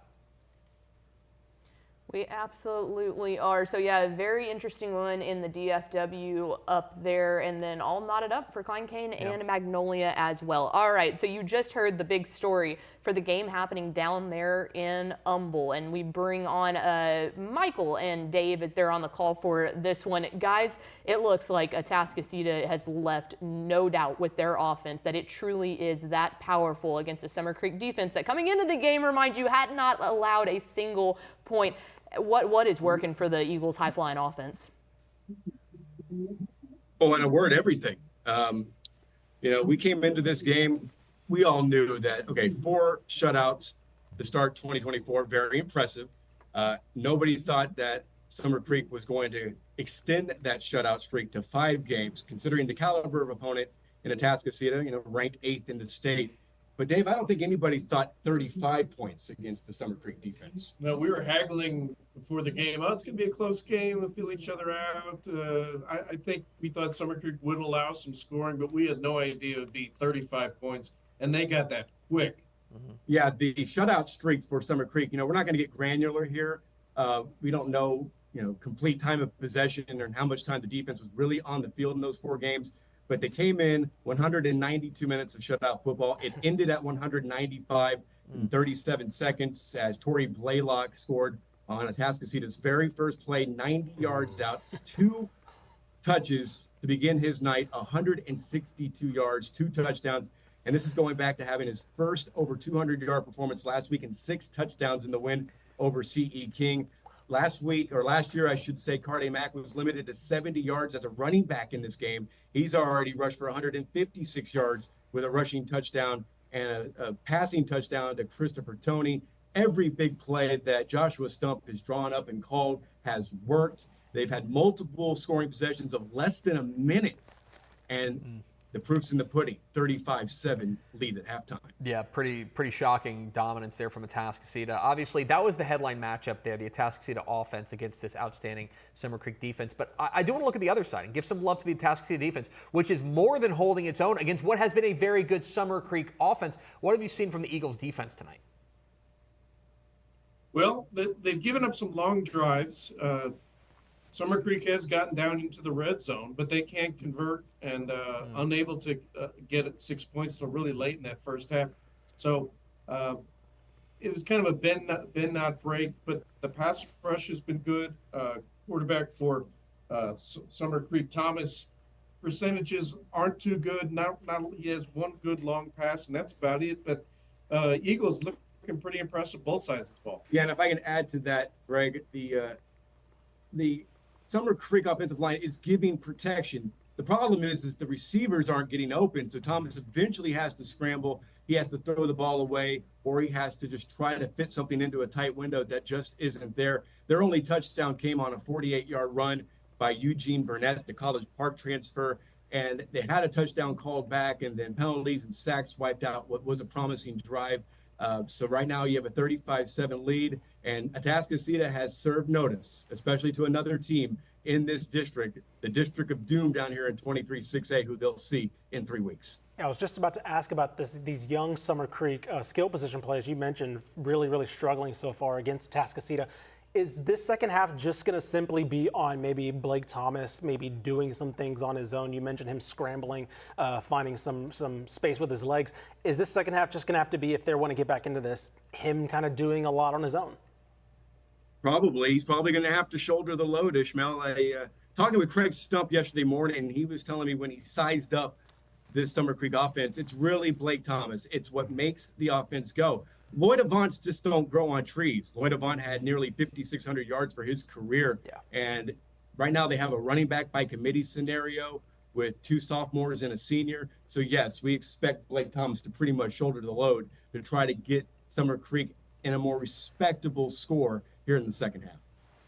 All right, there they go, guys. We appreciate you taking the time to talk with us. Enjoy the second half there. So, like they said, I mean, what doubt does this leave about Atascocita? Here's the doubt. The doubt is, can they beat North Shore? And that's it. That's it. That's all that's left. Man, and even more than that, Can they beat North Shore in district? We don't know. Maybe they do. Maybe they romp North Shore. Can they get past them in a potential regional final round? That's the question. That's the crux. And there's one more side question to that, because of course this is going to add to already the best resume in the state. But what happens, like, they haven't been in this scenario yet when it's a close game late. Right, they have been rolling, which is crazy to say. They've played Katy. They might not. And they've played Westlake, right? But still, we're at the point where it's like, okay, they've yet to play a game within 2 scores. Yeah. And that's crazy to say. But like, especially like you mentioned, in November, what happens when there is a game, fourth quarter, maybe you're down 3, maybe you're only up 3. What kind of happens there mentally, right? Skill-wise, I have no problem with Tory Blaylock and Carde Mack or this defense figuring things out. But just mentally, that you're in a different mindset if you've been going 10+ weeks of just dominating these teams, and by 5 minutes to go in the fourth, you're pretty good. That's a super interesting point, because against Westlake and against Katy, I would say that the game was competitive into the fourth quarter. Yes, but there was a point where they pulled away. But then they pulled away, and they didn't have to, like, crunch time, like the final 5 minutes of the game. It was more or less decided. Now, granted, get one more stop and a great problem to have. Absolutely. Absolutely. I don't think Craig Stump's going to be like, boy, I wish we played a close game. But I will say that is a muscle that they have not had to work out yet. And so that's basically the only question. Right now, I mean, if Craig and Joshua Stump can have it their way, they won't be in that situation. And it really looks like it could happen. 3 weeks in North Shore. 3 weeks in North Shore. Yep. That's it. That's what we're setting. We're setting the clock now. That's what's next. I wonder if that'll be a featured game. I guess we'll see all together, won't we? We're not going to air. We're excited for that one. All right, more scores coming in from across the state as we dabble in now to 11-man scores. We take a look at 2A Division 2. You can scan that QR code up at the top to see scores from across the state. Mart having their way with Chilton. Anything really pop out for you there? Centerpoint and Sabinal in a little bit of a battle. You know, what's interesting, at the beginning of the year, if you had told me that like Mart and Chilton, there were 2 games that I thought Mart might drop in district. It was Bremont and then Chilton back to back. Chilton, I don't think, they're still very young, and I think they haven't blossomed into the team that we thought. Bremont is bouncing back in a big way against Wortham tonight. Windthorst, I think one of the more underrated teams in the state. Really, really dynamic are the Trojans. They're romping the Moguls of Monday. Stratford in a really interesting matchup against a 3A team in Childress, and then Groover newly into the rankings up on Amarillo River Road. Let's roll over to 2A Division 1 scores. Reminder, scan that QR code, go to texasfootball.com/scores. Refugio doing mean things to Riviera Coffer. Beckville in a close one with Big Sandy. Tioga up on the Tomcats of Tom Bean. Freer up on Fremont. Honey Grove up on Como Picton, and Ganado, who got quarterback Bryce Ullman back, and then they hung 84 last week. They're up on the Lions of Kennedy with 1 N. That's all very exciting. Thank you. Let's go to the quad box. Quad box it. Quad box. Coppell driving into the red area against Denton Guyer. See if Eddie G, Edward Griffin, back to pass, under pressure, firing. Ooh. Caught. Oh, good move. Breaks the tackle. Gets the block. Oh, beautiful. Dumb. And you know what they say, folks? They say cowboy fight never dies. Especially when we bring back the double C's on the helmet. Coppell. Yeah, that's a good look. That's a good look. 21-10. That's Edward Griffin on the touchdown pass. Eddie G is what they call him. That's a great there with the catch and touchdown. run. That's a great catch and run too. Yeah. This is a really impressive. Again, we mentioned Coppell has been a second-half team under Antonio Wiley, and you see Edward Griffin, the guy that they're crazy about, the Baylor commit, a 3,000-yard passer, over the course of his career, 40 touchdown passes. And I'll tell you the thing, when you talk with Antonio Wiley, he'll tell you it's the decision making. It's the throws he doesn't make that he's like, that's why he's the guy that they trust at QB1. The thing that I love about watching him play is his mid-range game. Yeah. He has the arm strength to drop a deep ball on you at any point in time. He also is very, like you said, the cautiousness of not throwing where he shouldn't is good. But if they are able to get a man open in the middle of the field every single time, we watched him do it against Flower Mound last week. Yeah. Every single one was some sort of slant route right into the middle of the field, and then he's going to drop it on you every single time. But that mid-range game is so good. And that receiving core is dynamic. You know, they got a Rice commit there in Tucker Cusano. Coppell up 21-10 on Denton Guyer. Klein Cain has taken a 14-7 lead on Magnolia in that critical District 14 6A game that we mentioned this one being a close, skill-wise, closely matched game, I should say. 14-7 now in the third quarter, just after halftime. Yeah, Magnolia trying to cross midfield. Yeah, this is a game that, you know, look, that we figured was going to be very tight. And actually, when you take a look at the entire district, District 15 6A, it's all very tight. And I think that there's about 6 teams that you can see for 4 playoff spots. Yeah. Like Tomball, Magnolia, Klein Cain, Klein Oak, Klein Collins, and Klein. And that's if a team like Klein Forest doesn't up and surprise people. That's if a team like Tomball Memorial doesn't figure things out, like especially on the offensive side.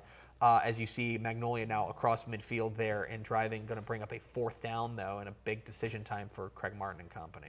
This summer, I actually got to go down to Klein ISD, their athletic department, and visit with Brandon Baker and a lot of their administrative staff over there. And it was funny when I asked him, I was like, well, you know, like Cain looks like they're going to be really good this year. And I was like, well, to be honest, I was like, a lot of Klein ISD looks like they could be contending. And everybody's eyes perked up and they were like, oh yeah, no, like we're super excited. It's not just Cain. It's not just Collins. It's like everybody has potential to try and go grab that district championship. And what's interesting, even when realignment came out in February, as punt is away there and it'll go into the end zone for a touchdown.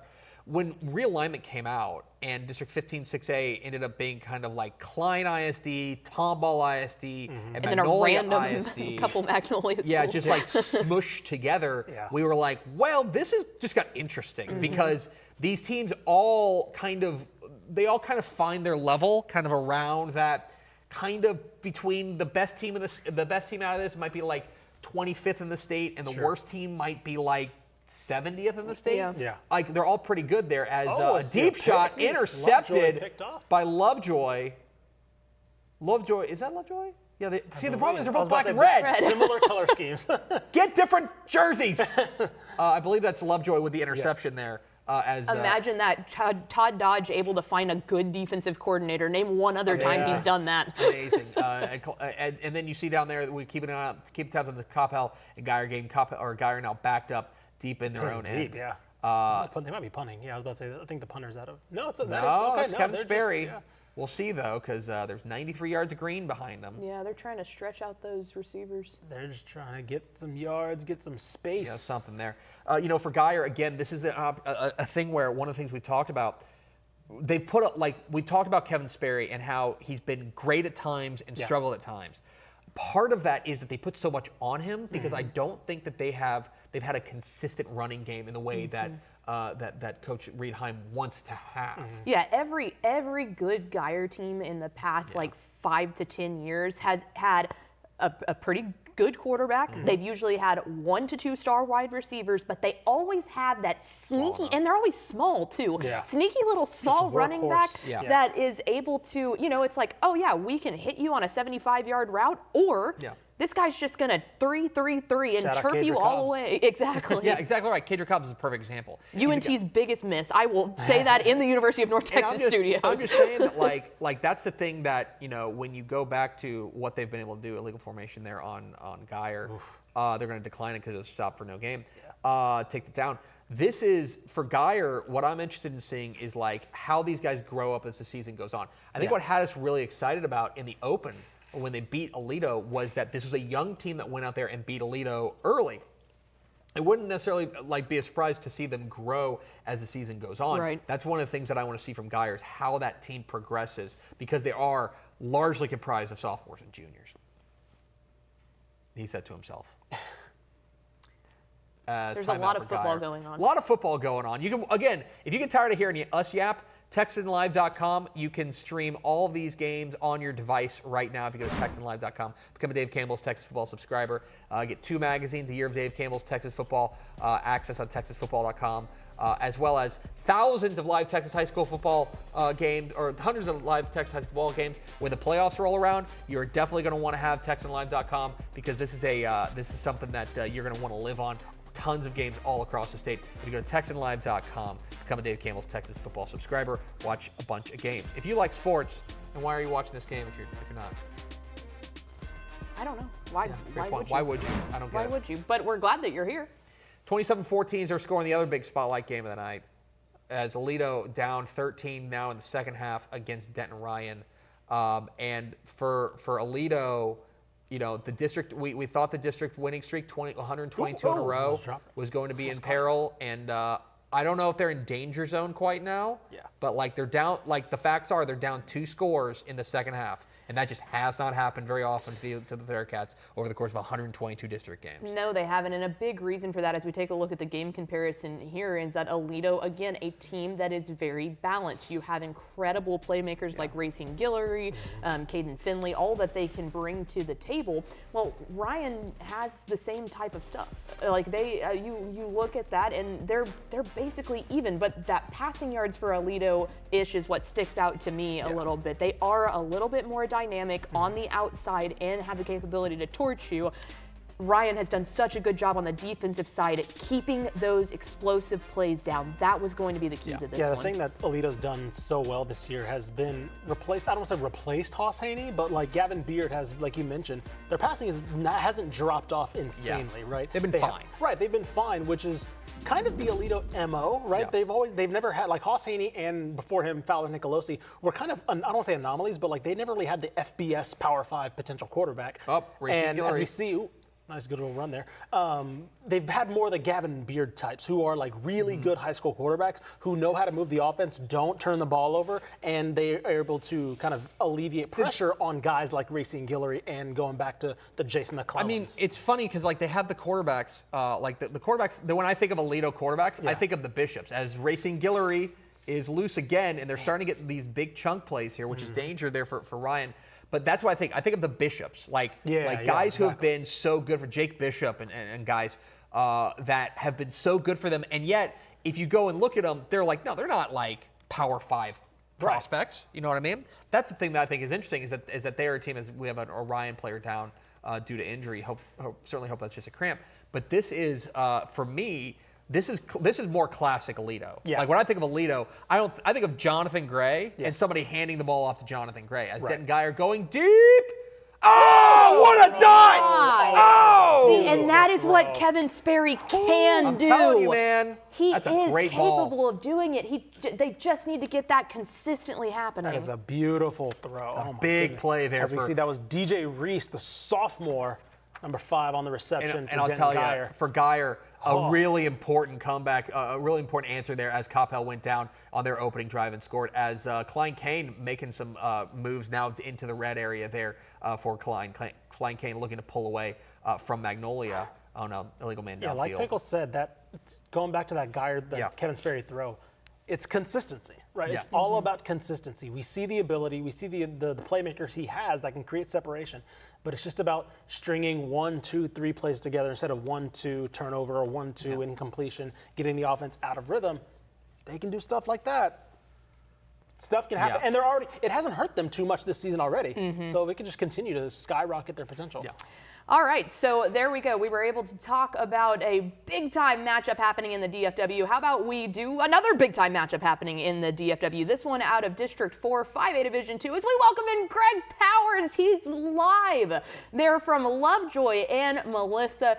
Powers, there he is with the peace sign. We love you, man. So very excited to hear about what you've seen in this one so far. We knew that it was going to be a pretty even matchup, a lot of offense, and it seems like the defenses are actually playing really well in this one. Oh, it's been a barn burner so far, 21-21. I can't even get my finger on the pulse of who actually has the momentum in this game because it's shifting every single play. Tulsa commit R.J. McIntosh has intercepted Noah Schuback for Melissa 2 times in this game already. Lovejoy quarterback Jacob Janicek has already scored 3 touchdowns. Noah Schuback has bounced back and scored a rushing touchdown itself. And Melissa's even got a freshman named Bear Tabor at running back who scored 2 touchdowns, and he's going to be a big-time recruit. I mean, it's everything I could ask for in a game, to be quite honest with you, Pickle.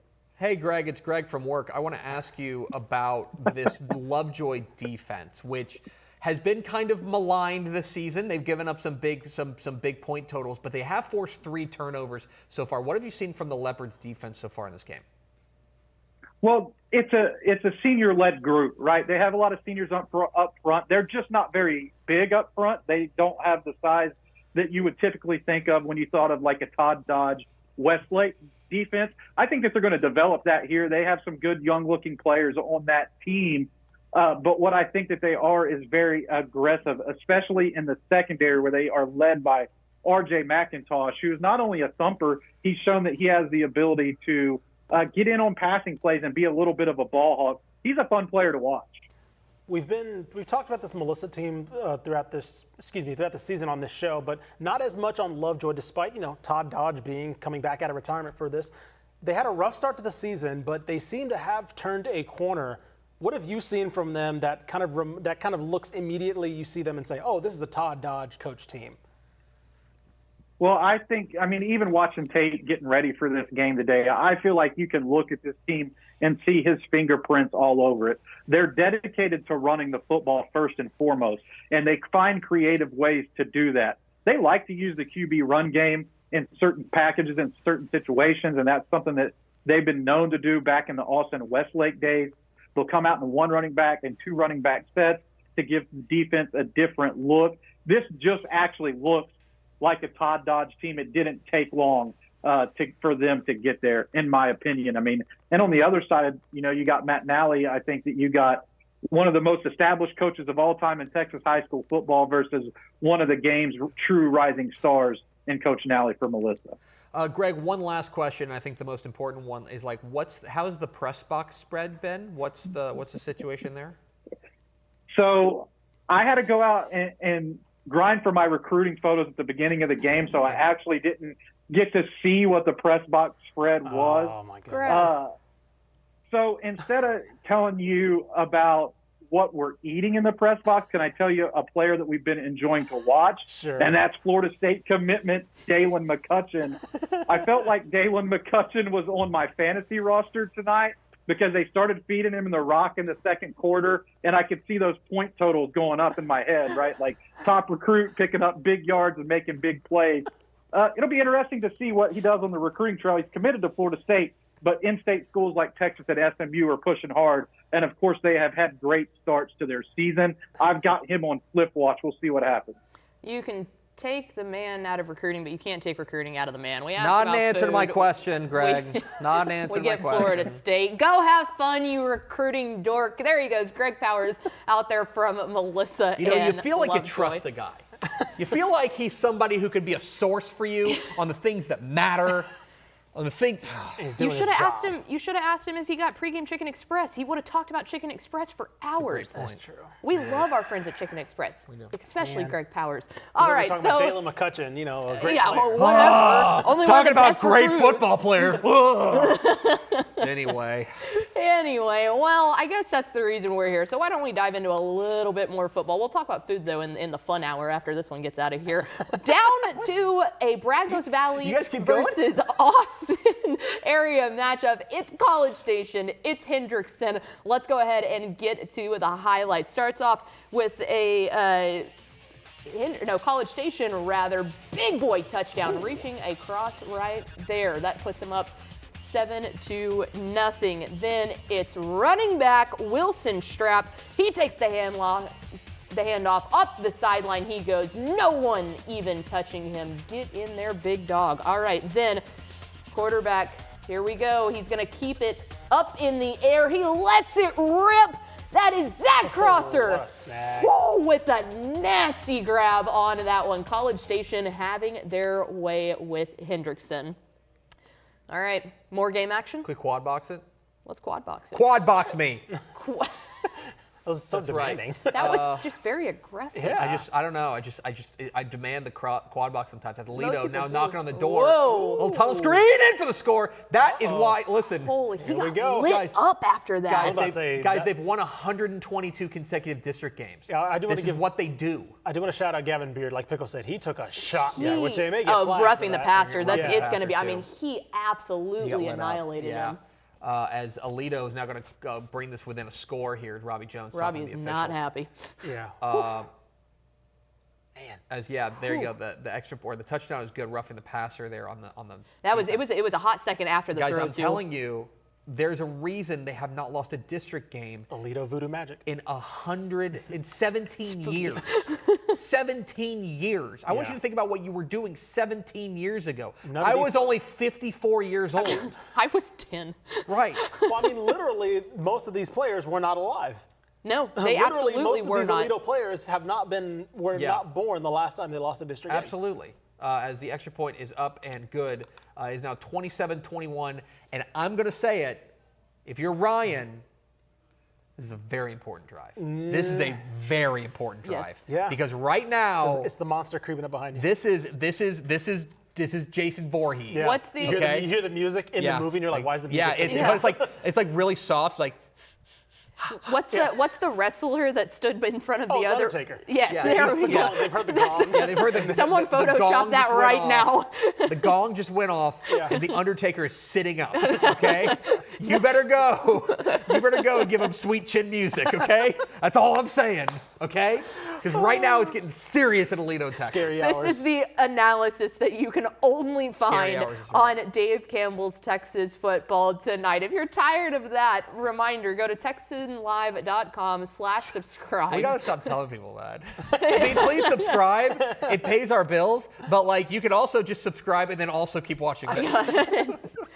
The Undertaker's not your thing. How about you go like hardcore dive into Klein Cain and Magnolia for me, you know? Scan that QR code, baby. All right, but a reason to stay here with us is my favorite segment of the show.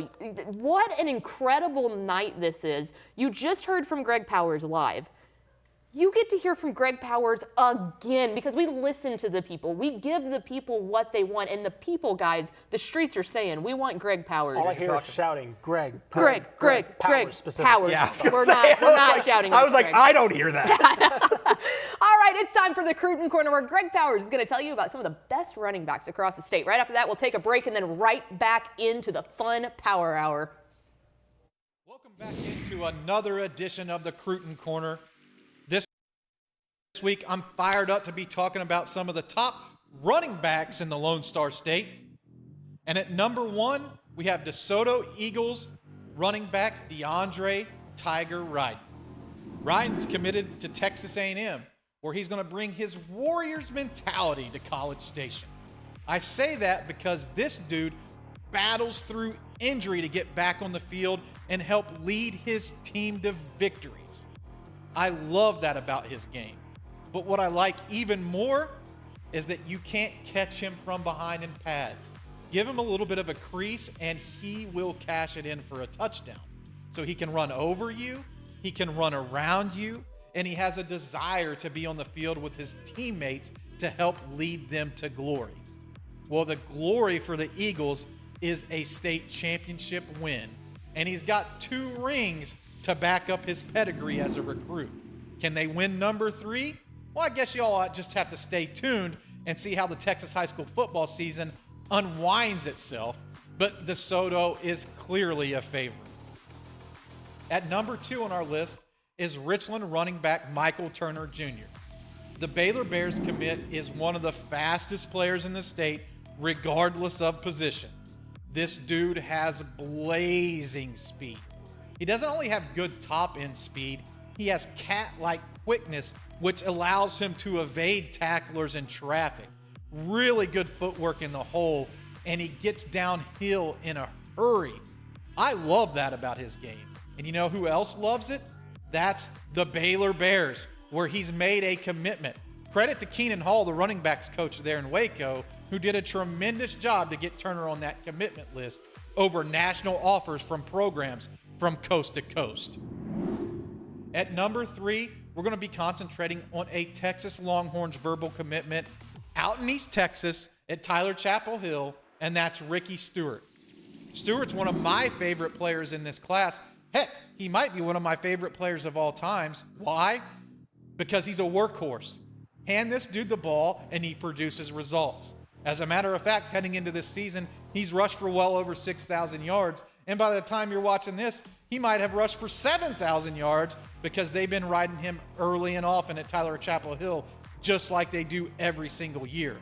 Last year, that netted them some positive results because they made it to AT&T Stadium and competed for a state championship. Well, to win that game, they need production from a guy like Stewart, and they could be back this year because he's performing at a high level. Keep it locked right here every week as we discuss some of the top prospects in the Lone Star State, talking Texas teams and Texas talents right here in the Cron Corner. Dave Campbell's Texas Football and Texas Army National Guard are honored to present the Coach of the Week Award, celebrating one head coach in 7 different classifications. That's 6A all the way down to 6-man, and of course, private school every single week. Think your head coach deserves some recognition? Nominate them under our weekly Twitter and Facebook post. Those will come out Friday at 10:30 p.m., Saturday 8:30 p.m., and Sunday at 6:30 p.m. That's facebook.com/Dave Campbell's or at DCTF on Twitter.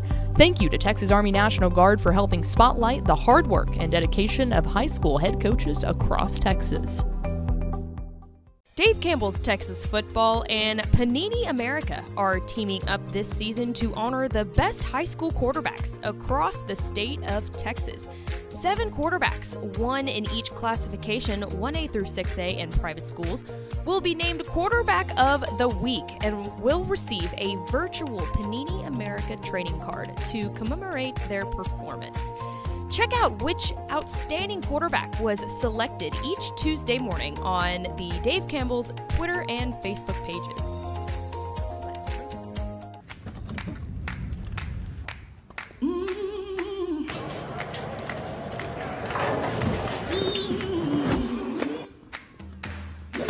Your power is unstoppable. And with us cheering you on, there's no limit to where it can take you.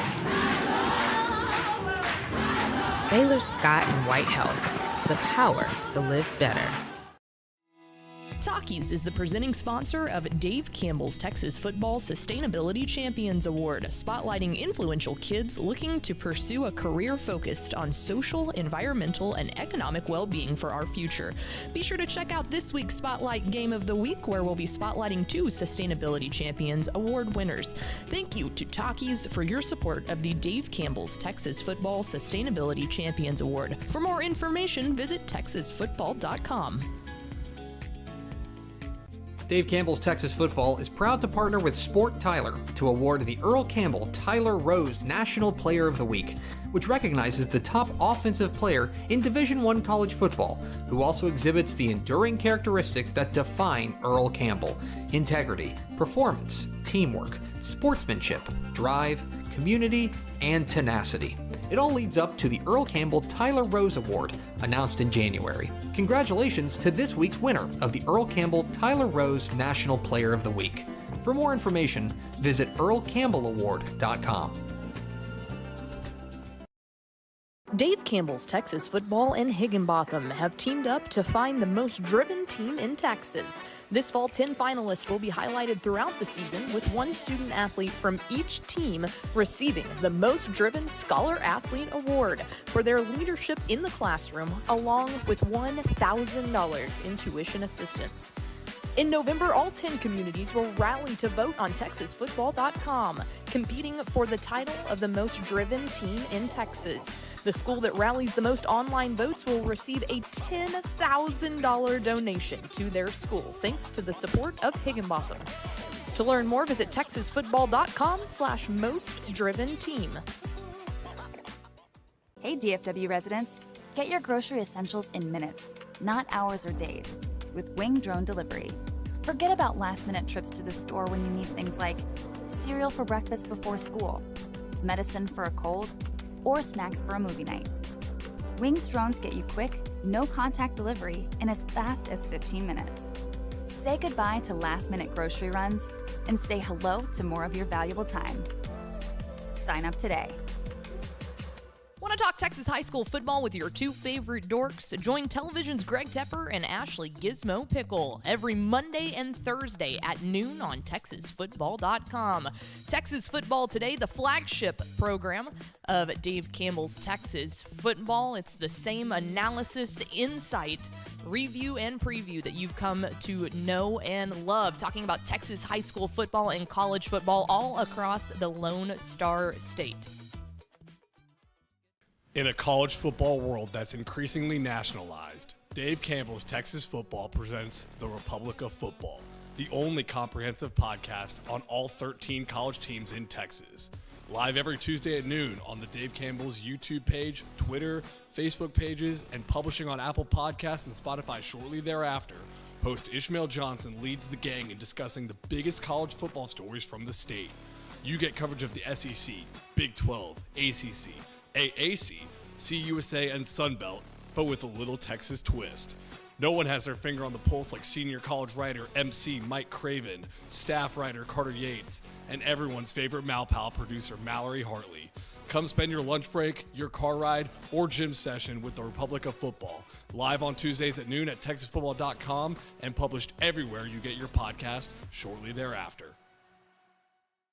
Are you ready to kick off your Wednesdays with a fresh, fun, and fearless take on football? Tune in to Women Talking Football, hosted by the dynamic duo of Dave Campbell's Texan Live, Ashley Pickle, and Mallory Hartley. Every Wednesday at 12 p.m., join us on TexasFootball.com as we deep dive into every corner of the Lone Star State's football scene. From exclusive insights with coaches' wives to on-the-ground reports from across Texas, we've got the inside scoop you won't get anywhere else.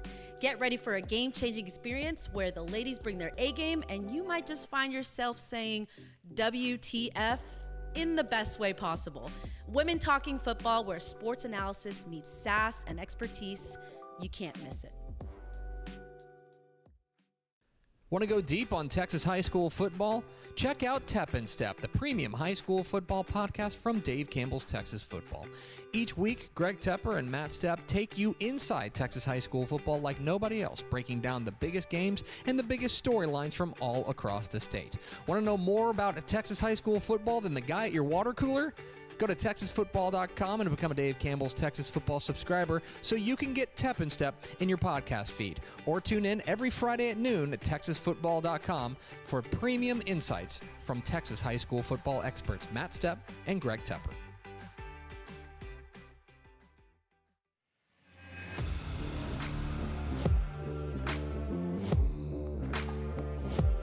Texas football tonight.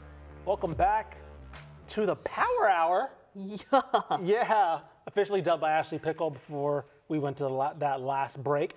As you can see why we call it the Power Hour, because the weak link's out of here. Power Duo is here. And we're here to finish out the night.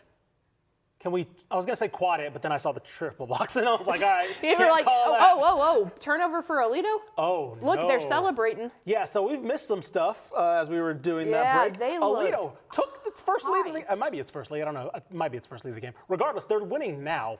And the Aledo Voodoo Magic is right now cursing Denton Ryan, who were up 2 scores at one point. Yeah, that must have been a turnover right there about midfield. Oh, man. Look, we can keep saying it. 122, right? 7 years. But as you can 17. see, 17 years. You just, I don't know, skipped a whole decade. It's fine. As you can see, there's a reason why we keep harping on it, is because until that score reads final, it does not matter what's going on. You just kind of have to assume that the Bearcats are going to get it done. Well, and we talked about this a little bit earlier. If you're just now tuning in, we talked about the same effect being had for Atascocita, where Aledo, it is so impressive to me that this is a team that can play from behind. Because realistically, how many times are they actually playing from behind? Sure. Not often. Right. Not often. I will say the only times they do is like a team game plans really well, and they get out maybe to a lead, and then every time Aledo adjusts, they take the lead again, right? Yep. It's never usually like this, where it's like third quarter. Not in the halftime. No, right, exactly. Never in the second half. Right. And so for a team, and there goes that man, Racing Guillory, just bustling up the middle. I think they're going to say he was down. Yeah, they're going to mark him down. And this was going to be a big test for Denton Ryan's defensive line too, because you have to find a way to not allow them a huge throw. Cain potentially putting this on, I don't want to say to bed, but putting based on the score at least. All right, is that a do-rag or do we have a neck guard there? It looks, that's got to be a do-rag, right? Yeah, I think it's a do-rag. Which means no it one should count who for is double the not a points. linebacker is wearing a neck guard. Oh, man. Do you know how hyped I would be if a wide receiver was wearing a neck guard? I'm not going to let this go. I need to really focus on this for a second. Speaking of letting go, the Denton Ryan defense is letting go a potential another score here. I see what you did there. That's why this is the power hour. Yeah. I mean, look, this is now just a steamroller now, potentially. Denton Ryan has to, Aledo's probably going to score here, right? If you get in this close, I would bet money on it. But now if you're Denton Ryan, you can't let this cascade now. No. You've already let the lead go away, the 2-score lead go away. Now you're potentially about to go down 2 scores, depending on how they do this extra point / 2 point if they get this in the end zone. And now you can't let it get worse. It's still third quarter, but now fully things have shifted to Aledo's side as we assume. I'm assuming this one's going to go to Racine Guillory. As it does, right up the middle. Ooh, yeah, Ryan's saying, it's time to flex our defensive line right now. And that's what they need to do. You cannot allow any penetration up the middle when it comes to playing Aledo. That is just lethal because almost every time they're running it up the middle, Racine doesn't get out to the edge a whole lot by any stretch of the means. But man, he is shifty crossing once he gets past that defensive line. Yeah, if you're Kyron Haywood for that's Denton Guyer, different player. But if you're a different school, Denton Ryan, like you mentioned, that defense as they go right around there it. A little off tackle. Yeah, there it is. Look at big number 65. Oh, he's pumped. He's loving that Barry Tatum is pumped. The entire town of Aledo is pumped. And it's crazy what they've been able to do coming back from that low. I mean, there was really a portion where we were going, oh my God, we just took a commercial break and they were in the lead. That's all that happened. Is exactly how they operate. So extra point impending here, but more scores from across the state are happening. We will dive into 3A Division II now as we take a look. Can Aledo make this one? It's up. It's good. All right, 3A Division II. Post taking care of Nixon, Smiley, Lexington up big on Caldwell. This one is an under-the-radar game. Rice Consolidated very quietly making their way into the rankings this week, taking on the Bramos of East Bernard, and that is hard-hitting football down there. Yeah, we mentioned how there weren't a lot of big small school games, but 3A D2, like you mentioned, East Bernard, Rice Consolidated, that's going to be one that's going to have some big dividends paying off down the line. Very interesting score here. Shallow Water and Canadian. We have seen it time and time again this year with Canadian that their defensive side of the ball is hurting them. I think now, I know Tepper and Step were talking about it on Tepper and Step. This may be the week that they drop out of the rankings because they've been holding on, but now if they lose to Shallow Water, especially by this much, and in the similar fashion to how they've lost their other games, which is just getting boat raced on defense, I think it's probably about to. Well, and last week too, they got blown out of the water because they threw 6 interceptions in one game. So it looks like some quarterback struggles there, which is something we haven't said about a Canadian Wildcat team in a long time. There's 3A Division II. Make sure to scan that QR code. It'll take you to texasfootball.com/scores as we check in on one of my favorite classifications, and that's 3A Division I. Columbus doing things. Malakoff absolutely annihilating Commerce right now. Jefferson and Atlanta, that's a good one out in kind of the East Texas, Southeast Texas little crossover. Hello, Liberty Ilo. Wow. How about that? Tatum making its way into the rankings, and Liberty Ilo trying to make sure that's a 1-week stint potentially. Yep.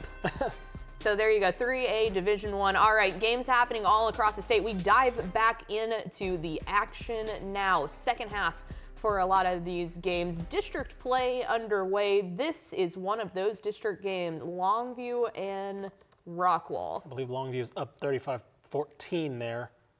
Yes, there it is. The ticker was in the way for a little bit, but as you see, Longview this is the game. Now this is up multiple scores. You have the ball. John King is in his bag because they're just going to run the ball, control the clock, and make Rockwall go into the teeth of this defense, have to chase the game in a hostile environment. this is John King coaching how he wants to coach. Longview, as we see, they've struggled this year, right? They had a big loss to South Oak Cliff, I should say. And then I believe they had back-to-back losses. Excuse me, they played a team from Ruston, Louisiana last week, or 2 weeks ago, I should say. And now they're trying to get back on the right side here in a tough district. As we can flash to that graphic right here. A tough district that I should say got tougher with realignment, right? North Forney, Rockwall, Tyler Legacy, Longview, oh, by the way, hi, Rockwall Heath. Yeah, absolutely. And it's crazy because you remember Forney and Longview were both, or was it just Forney? No, Longview was in 5A Division 1. Yeah, it was District 7 5A Division 1, and it was Forney, Longview, and Lancaster that all took the jump up to 6A. So Lancaster ended up getting removed from their district bunkmates, but Forney and Longview obviously bumping up. Yeah. This is a very difficult district. This is a very underratedly difficult district because you may not see teams that are shooting up the rankings, but they're all kind of beating up on each other, right? And they're kind of like hindering each other's chances of making the rankings because they're going to, as you see, 3-2, 3-2, 2-3, like they're going to be in that similar range the whole year.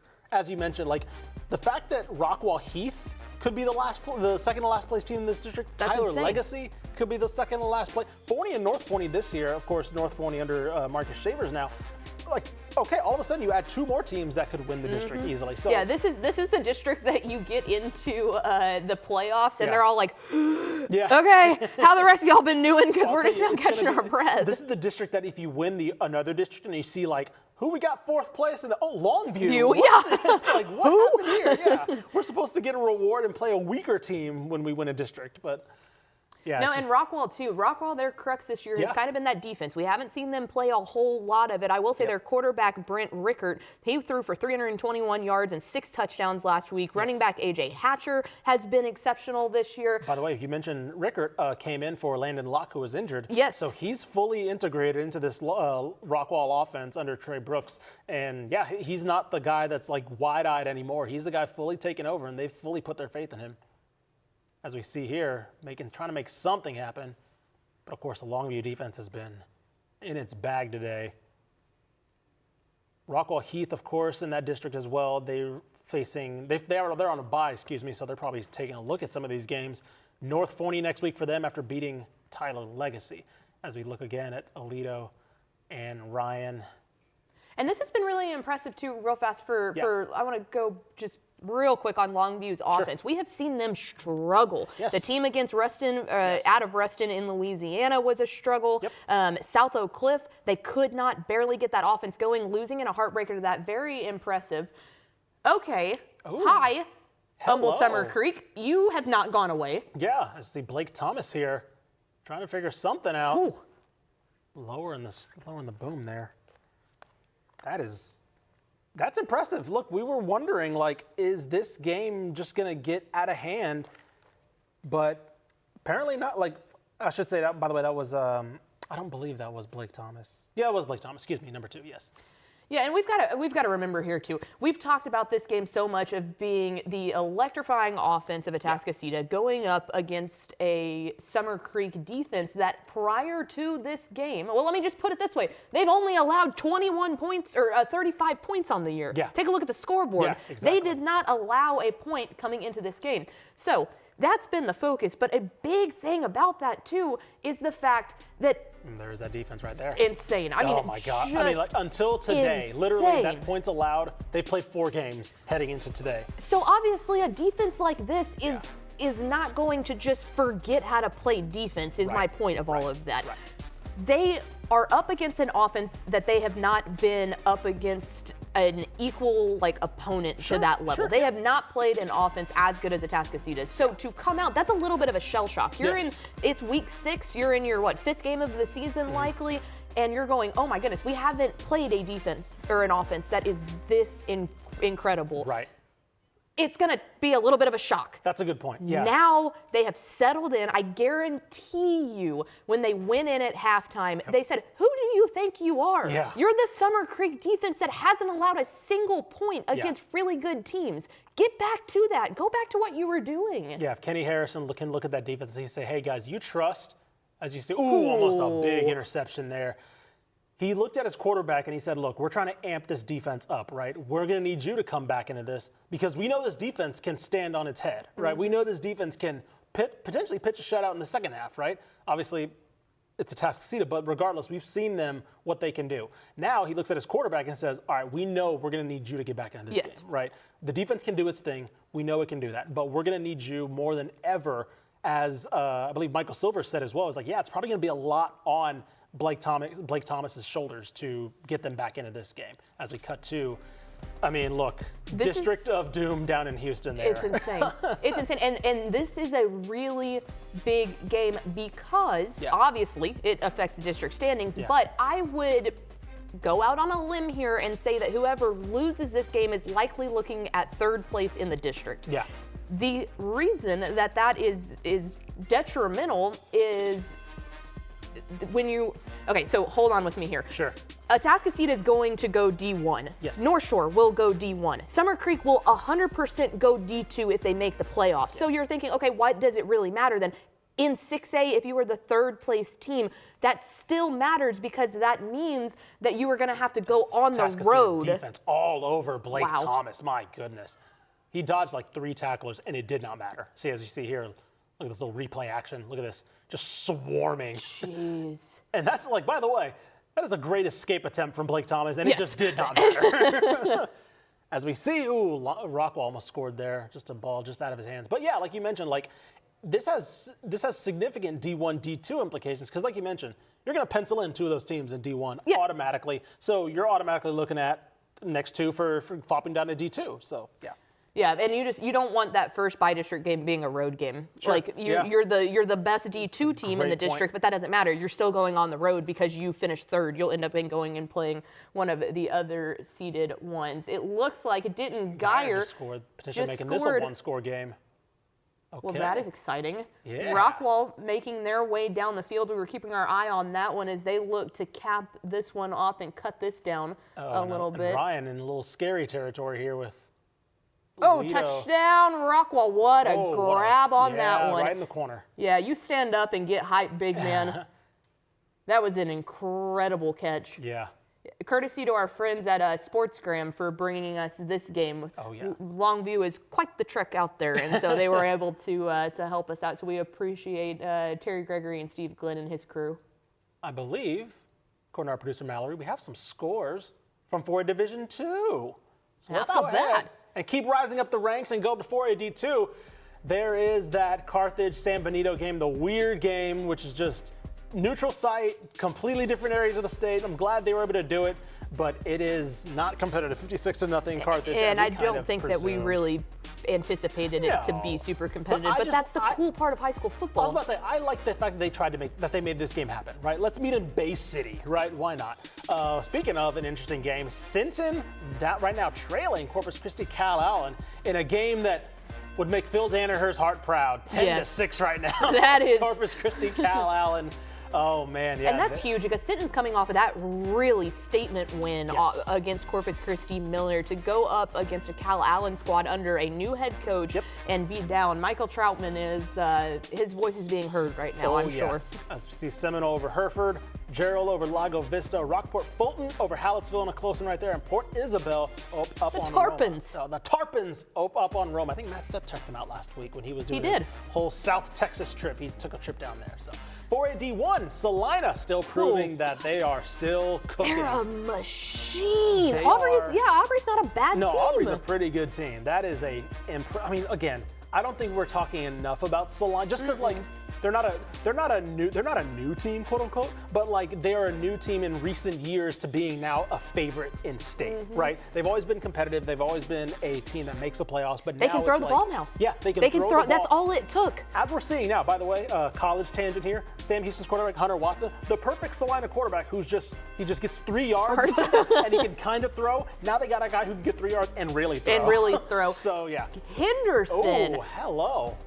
blanking Kilgore right now. That's one to keep your eye on, folks. Really, really big. Austin LBJ doing work. Chapel Hill and Palestine, another Beast Texas matchup that is just throwing rocks at each other. Longview Pine Tree having their way with Maybank, and then Brownwood. Look at Sammy Burnett's squad getting a nice little win there. We were talking about Brownwood being one of those teams that's maybe been disappointing so far this season. Sammy Burnett probably listening and saying, you know what? Yeah, we have been. Let's kick your guys' rear end into place here. Yeah. So we check back into the quad box. Does it count as a quad box if we're in the quad box? Duh. That's an even. Oh, take a look at that one. Lovejoy. All right, we're Todd dodging now. Yeah, they're doing that thing where they're getting really good at football. Particularly offense. Okay. Name one time he's had a good offense. Yeah, we'll get back to it.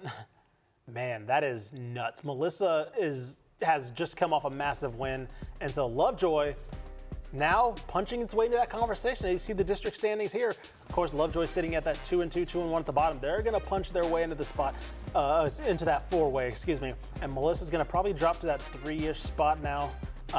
But here's the thing.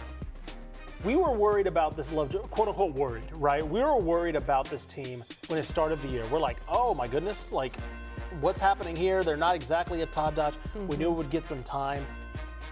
They might be fully operational now. What Todd Dodge needs to do at Lovejoy is teach them how to finish. Yeah. And not just finish, but finish a physical fight, because we have watched Lovejoy teams time and time again that they have had such good, talented rosters. Their skill positions are next level in every single phase. But when someone goes and punches them in the mouth, they could never cross over that plane. Yeah. Never. And if there is something that Todd Dodge can do, it is that. They have the athletes. I am not concerned about their roster. Learn how to push back. Here's the thing. Todd Dodge doesn't come out of retirement if they don't have the athletes. 100%. Right? He's not coming out as a coach. He's like, oh, yeah, we're pretty good. We may make by district. Yeah. He's coming out to be like, all right, yeah, these guys can win a state title. Yeah. Like, that's what he comes at. He coaches to win state championships. And if he didn't look at that Lovejoy roster and that Lovejoy community and say, yeah, there's a state title community here, he would not have come out of retirement. So it looks like they're finally kicking things into gear. Again, they started 0-2, right? Lubbock, Cooper, Highland Park. Not bad losses by any means. Longview. Oh, hello. Man. Oh, my gosh. Look. That was purdy. Let the Lobos howl. I mean, look, that is nuts. That is an incredible run that they're on right now. So, yeah. That was a good one. That's tough. Yeah. That's tough. I don't know what to tell you about that one. And then they just immediately respond back. That's what they do. Yeah, this is shaping up to be a really good win for John King's ball club. Yeah. All right, so we're taking a look at the quad box up here. Aledo making their way down the field. The same thing with Klein Cain continuing to add on to that lead. And then Coppell and Denton Guyer. This one's shaping up to be a real fun one here in the fourth quarter. Oh, yeah, 100%. All right, so there's a look at those games. Let's get you caught up from some other highlights across the state. We take you to Crowley and Boswell. Oh, there goes those Lobo flags. All right, from the Lobos to Crowley and Boswell. How about that? Crowley with the ball. Jonathan Blake marches into the end zone. Then it's Marcellus Titus making his way in. How about one more long one? That's Antavius Ellis. Woo! What happened here? Lost the Crowley highlights, but we'll get them back in a bit. No, that was all three of them. All the Man, we're fast flying. And one note I want to JK. make on that one, and I'm going to sit here and look at my computer for a second because this was very important, and I'm going to find it. As you know what, you want to take this one over? Sure. What you got? As we see here, Atascocita still trying to pad that lead. Carde, Mac, Summer Creek. I found it. You found it? I found it. All right, well, I'm done talking. Go. Good. So Crowley, if they are to finish out that game with a win, this will be career win number 100 for Coach Lynn. Shout out to our guy Ace for giving us that. We love Ace. We love having him call our Crowley games. So incredibly exciting for them and for Coach Lynn, a really, really salt of the earth type of guy. Would love to see him grab that 100th win. I was about to say, especially Ace how always has the updates for us. Especially how things ended in Cedar Hill. You know, him helping this Crowley program get back off, and now you have two good programs. Obviously, North Crowley. We talked a lot about them. But Carlos Lynn proving his quality as a coach, just getting this Crowley program back to being competitive. And yeah, I mean, it's great to hit a milestone like this. Not something that's very easy, especially doing in the DFW, right? Arguably the toughest region, as we see. Hello. Oh my goodness. Griffin, oh my goodness. EG3 here. That should have been like a loss of like 20, and he somehow gained like 5 more yards out of that. That little acrobatic flip that he did, like he could go rival the cheerleaders for that one. All the Baylor fans are like, yeah! Put that on the highlight tape. This guy can dodge tackles. We need one of those. Yeah, I was about to say, we need a guy who can dodge a lot of Hammer tackles. the recruit button. Yeah, this one's going to have a great finish too. If Guyer can get a stop here, which they're going to desperately need one, if not, Coppell's going to have one of the biggest wins in Antonio Wiley's brief career here at Coppell. I'm interested to see what timeout from Coppell potentially. Is everybody I'm interested to see what this one does. We got to stick with this play right here. Yeah. EG3 on the draw. Right up the middle. Good. Goodness. Snuff go that down, one out. my friend. He almost took out his lineman. Yeah. As we see Summer Creek trying to keep pounding away. I believe they just crossed the 40. Trying to get into scoring territory here. Game not over yet. No. This one's not quite done, as we see. Oh, Rockwall almost with an answer. Oh, we got a ton of highlights in that Rockwall Longview game in the second half. They are moving fast, man. Yeah, like that they is are true. moving so fast. Summer Creek is trying to get it going. Looks like they're doing hurry up a little bit, honestly. Look at this. You got 4 games that are right at about all of at the end zone. This is why you Coppell's tune going for in. a field goal here, trying to extend this to a 2-score lead.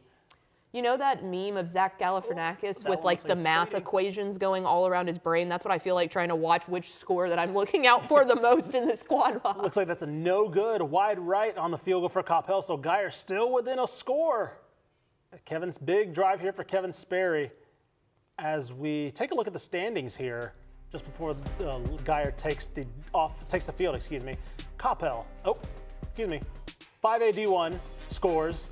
That's fine. Let's go with it. 5A Division 1, we take a look here. You can scan that QR code. We'll give you 5A Division 2 in just a second, but we'll start off with 5A Division 1. Frisco Lone Star, how about that? The Raccoons of Frisco. Shout out Carter Yates. One of the greatest quarterbacks in Frisco high school history. You know them. They just love their slot T operating quarterbacks. He was a quarterback. I don't know about you. Or the wing T. They run that weird one. Yeah. Anyway, they're giving Frisco Lone Star some fits. Richland up big on Fossil Ridge. Highland Park being tested a little bit by Red Oak. Galveston ball, Whoa, my goodness, put that on your chest. That we also knew about going on in the state as far as like big time matchups. But Galveston ball putting everyone on notice, saying, yeah, no, there's no 2 good teams down here. There's one state contender in this area of the state, as we see now. Abilene all over Amarillo, and then Corpus Christi Flower Ball looking to blank Weslaco East as we go to 5A Division 2. As we go to 5A Division 2 now. Boom. P&G. Oh, look at that one. Tasty. Man. Huntsville and P&G. And let me say, Jeff Joseph is now, after last week, 11-0 in 1-score games.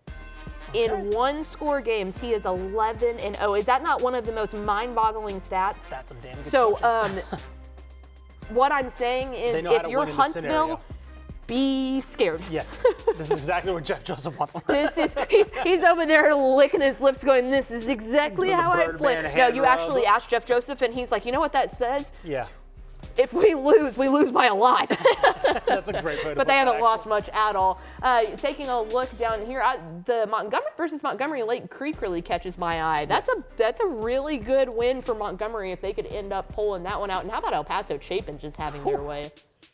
Sorry to Matt Stepp, Argyle all over E-Block. Sorry, buddy. As we cut here, back to this one, a 2-score game, but again, Summer Creek knocking on the door. Blake Thomas at quarterback.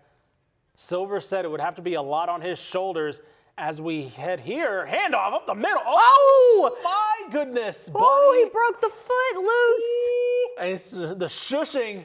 Yeah, as we see Summer Creek he's trying side to really quiet hyped that. up. My goodness, look at that one's beauty. A game, folks. This is a game all of a sudden. This is box office stuff. Kenny Harrison, what was that? I didn't even know the halftime speech. As we cut here, Gavin Beard on the run. Oh! Did he just? Yeah, he just flicked it over. Oh my God, Racing Guillory. Holy cow, what a pitch that was by Gavin Beard. With the little bit of trickeration here. As a coach, those are the type of things that make you so angry if that doesn't work. Listen, I'm a Titans fan. I've seen Will Levis try something like that every week and fail. So look at the PTSD on this man's face. I will respect any quarterback that pulls that off, because watching a pro try and fail to pull that off. Like, it's one of those things where you go, what are you doing? And then you realize, well, it is Racing Guillory, but what are you doing? Yeah, big yay boo. Yeah. Man, what instincts by Gavin Beard. Aledo just showing that they can go up with the best of the best here. And again, I'm just going to say it again, Aledo voodoo magic, man. Like, that's one of those things where it's like, yeah, you can do that because you're just that confident in your district games. As you see, Summer Creek went for 2. Oh, success. Oh, my goodness. I believe that makes it a 3-score game potentially here. Oh, good little draw. Run out, roll out pass there.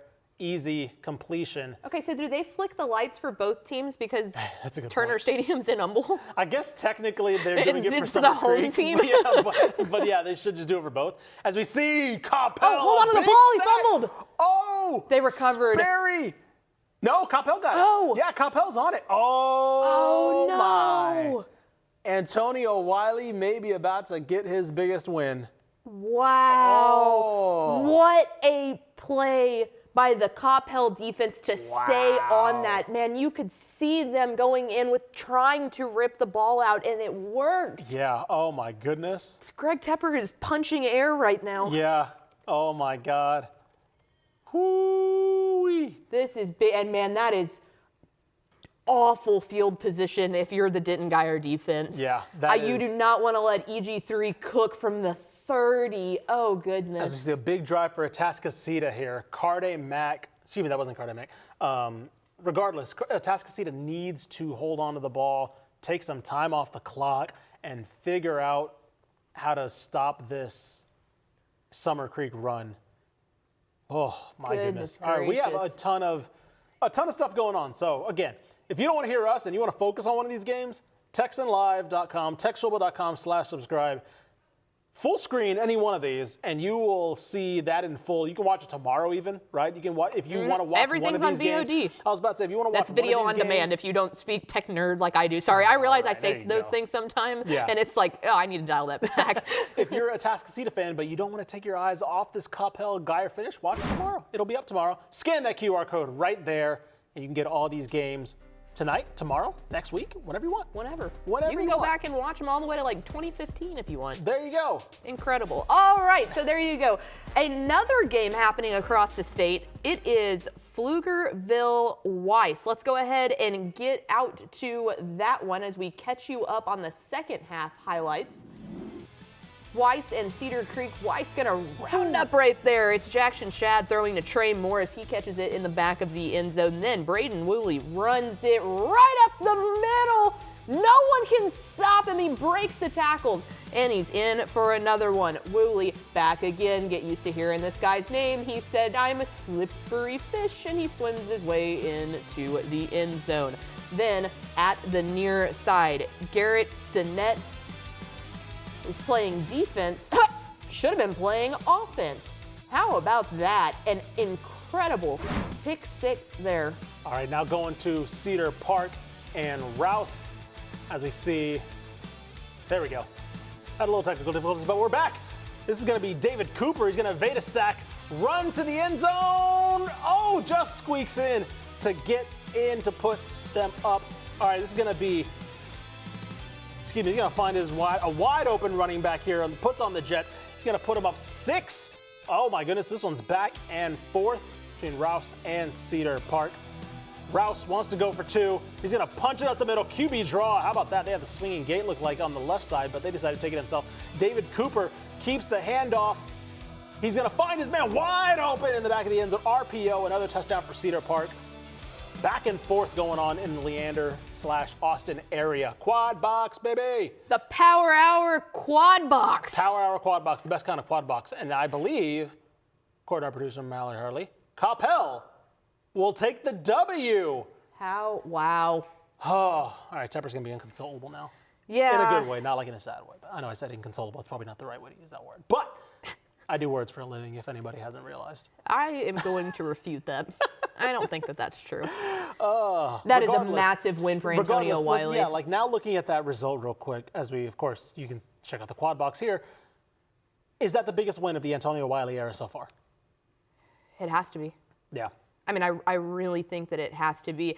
The difference that Antonio Wiley has come in and made in almost immediately. Yeah. I mean, I was about to say 12-1 last year in his first year. Yeah, he is a ball coaching jack, and this Coppell squad is just so fun to watch. Yeah. That EG3 is turning into an insanely talented recruit. They've got the guys, and then the defense. The defense tonight was what impressed me the most. That's a Guyer squad that has the potential to score a lot of points on you. We saw Kevin Sperry make. I know the fumble at the end was the ceiling deal that he's gonna remember and look back on that one. Sure. But we saw him make some incredible throws. But that defense really stood up against, especially in the trench play. Yeah. It's an impressive line that they have, and 100%. They're doing a really, really good job. As we see a new game at the bottom here, Flower Mound Marcus. Oh, look at Hebron taking it to Flower Mound Marcus, I should say, 31-6. An impressive showing for the Hawks. As we see here, Ryan that's trying to a fight. I was about to say, they're really trying to rip at that ball. I believe that was an interception from Aledo. Trying to put this one to bed, make that streak 123. Looked like we had an injury, so we'll cut away from that one. Solid job by our camera operator there at Dave Campbell's Texan Live. It's called following policy. Atascocita and Summer Creek, of course. Atascocita still trying to cling to that lead. And Summer Creek still trying to punch in. I believe their offense is about to take the field now for Summer Creek. Getting one last talk. Take a look down at Marcus and Hebron. Man, okay, let's dial this back because this is a good Hebron squad. Yes. That, was it Coppell that beat them last week? Yes, I believe so. I mean, 49-14 Coppell, which again, we're seeing how good Coppell is, so not a bad loss. And they really took it to Hebron last week. I mean, 100%. they really took it to them. So the fact that you can see this in Marcus and the Nuss bus, just not, doesn't look like we're hopping on the Nuss bus right now. Bus. Oh, there's a little off-balance throw there. And again, he's only a sophomore, so like there's still a lot for him to learn. Mm-hmm. And so Hebron's kind of taking advantage of that, maybe showing him some things on film that, makes a quarterback, of a couple years down the line, maybe another year down the line, he's able to adjust mid-game to some things that Hebron is showing him.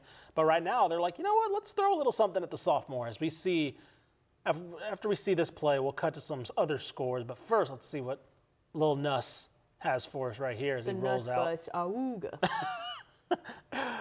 Nice little dump off. See, easy completions as they try to get something going. It's been big all old tight end. Yeah, there you go. All right, now let's cut to some 6A scores. Transition. Oh, dang it. I try to get that in. I always try. Anyway, South Lake Carroll taking care of business against Keller. I always fail at that. Anyway, Prosper over Prosper Rock Hill, 49-7. Willis taking care of College Park, 35-21. Okay, Katy Jordan. Hello, Katy Jordan. Talk about offense. I was about to say, we talked about that Katy district. Katy Jordan has now firmly established herself up there with Katy as like, okay, you're penciled in for the playoffs. Yes. Yep. North Forney, of course, Xavier squad taking care of Tyler Legacy, as we mentioned as well, another competitive district, as we see Cuero over Harlingen there. Yeah, how about Manny Gomez and his squad making the trek up to go take on Cuero? This is another one of those like interesting cross-regional matchups that just rocks. Another 4A versus 6A. Yep. Yeah, but like because San Benito and Carthage. But this is really big for Jared Peacock taking on, like you said, a program that is very well respected down there in the RGV, but punching up a couple of classifications. Don't hate that. Yeah. All right. So there are your 6A scores. If you want to scan that QR code at the top, it'll take you to texasfootball.com/scores. There are scores of every single Texas high school football game that is happening tonight, yesterday, and tomorrow on that page. Yes. So go check it out. Back into the game action Let's we go. All right, I hear Aledo Ryan, as we see that Ryan defense looking very tired. A lot of hands on the hips there. Yep. When big number 52 was doing the Rio de Janeiro Jesus statue Oh, yeah, thing? yeah. The Cristo. that one. Yeah. Aledo's in their bag now because they see the hands on the hips and are like, all right, guess what we're going to do? We're going to run the ball. Yep. A lot. I guarantee this is going to be a run play. Like, I, for one, am shocked. Yeah. Look, the one thing Aledo's always known for is the offensive line. Mm-hmm. If it's not a star running back, it's an offensive line. And so they are just going to let this game go down. They have a 2-score lead. They're comfortable. And they know that Ryan defense is tired of chasing these dudes around, shoving these dudes around. A couple of other scores coming in. Northwest Eaton beats Keller Central 49-14. Paradise beats Bowie 40-7. That's down there in the 3A classification. Okay. As we see another bottom, as we see Summer Creek. Man, it's a 3-point game. It's a 3-point game. All right. Yeah. Give me the mega screen on that one. Yes, we got to see what Blake Thomas has. I'm assuming late in this one. If Atascocita has one more stop in it, or if Blake Thomas has one more drive in him. This is so fun. I love this so much, especially with the fact that this is a sold-out game. There is nothing that gets me more hyped than when we hype up a game and it lives up to it. all week, and then they deliver this banger. Like, we need to handwrite Craig Stump and Kenny Harrison a thank you note for this one. Oh, what a throw! How about the yellow gloves? And there's no one that we would rather hear on the call than Michael Silvers and Dave Palacio. Let's go out to them. At the Atascocita 36.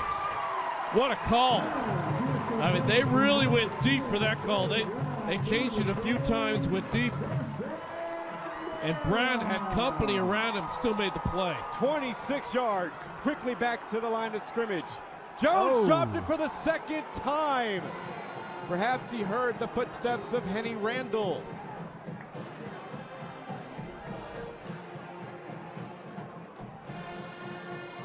Keep in mind, Summer Creek only needs a field goal to tie the game.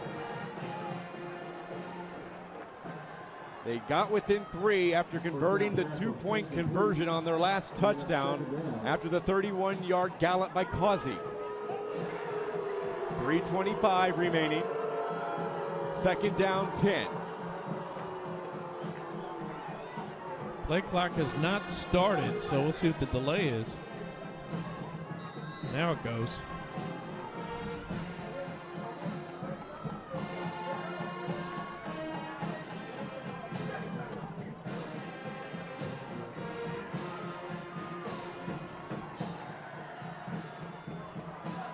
Thomas down the sideline, incomplete.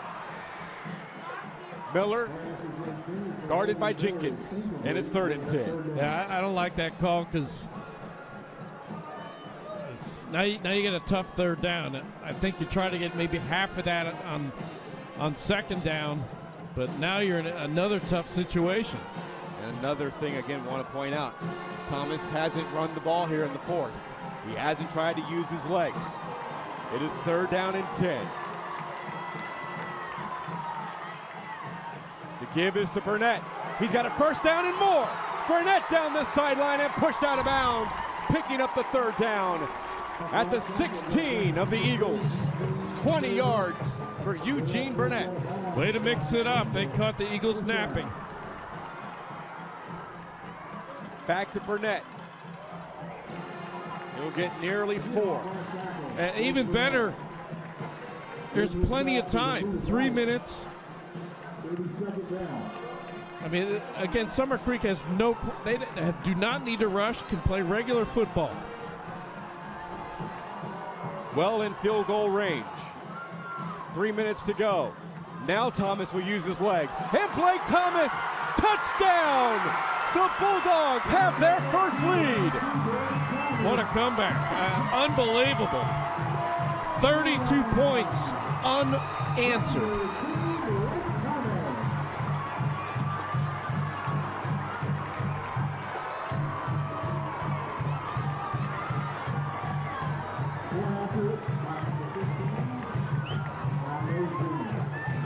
What a comeback by the Summer Creek Bulldogs. Left for dead at halftime.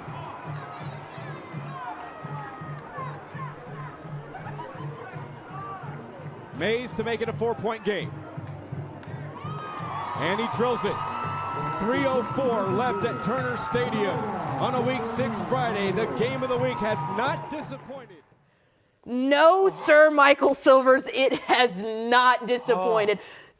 Oh this my goodness. Rocks. Yeah. Like, this rocks so hard. This is really good. What an incredible way to put on the cape by Blake Thomas. Yeah, Michael Silvers said that if this was going to be a game, it was going to be Blake Thomas on his shoulders. And he's been absolutely sensational in this whole second half. And let's not ignore the fact that this Summer Creek defense has done what it has done all year, right? In the second half. They've figured out whatever Atascocita was doing, and they've completely shut off for the second half. I believe holding them scoreless, maybe? I believe, second half? I don't know if I forgot the halftime score exactly, but regardless, they've held them completely in check. And for both sides of the ball for Summer Creek, Kenny Harrison, I want to hear that halftime speech. Because whatever he told both sides of the ball, it's worked to perfection. Whatever Atascocita was throwing at them, they've had to answer for it on offense, and they've been able to stop Carde Mack and Tory Blaylock, which is not easy for anybody in the state. And to neutralize them for an entire second half and mount this comeback might be one of the most impressive wins. We said North Crowley has the most impressive win. The context of this win and how this one is potentially being done could leapfrog North Crowley over DeSoto for me. Yes, I would absolutely think so, because if you remember back to the DeSoto North Crowley game, it was back and forth basically the whole time. There was never a time where we looked up and we said, okay, I believe it was 35-7 at half. And it was like, okay, you know, here we go. To come back in that fashion, what did he do at halftime? Like, because I guarantee, like, can he come give us a motivational speech? I was about to say, he must have been like, hey, I don't know who that defense was. That's not our defense. So he put in the real defensive players. He's like, I found him. Guys, I got him. Remember the defense that hadn't allowed a point all year? Yeah, we're back. As we see now, Tory Blaylock and Carde Mack have to respond. Ooh, as we see a big speed tackle there on the edge to shut down Tory Blaylock.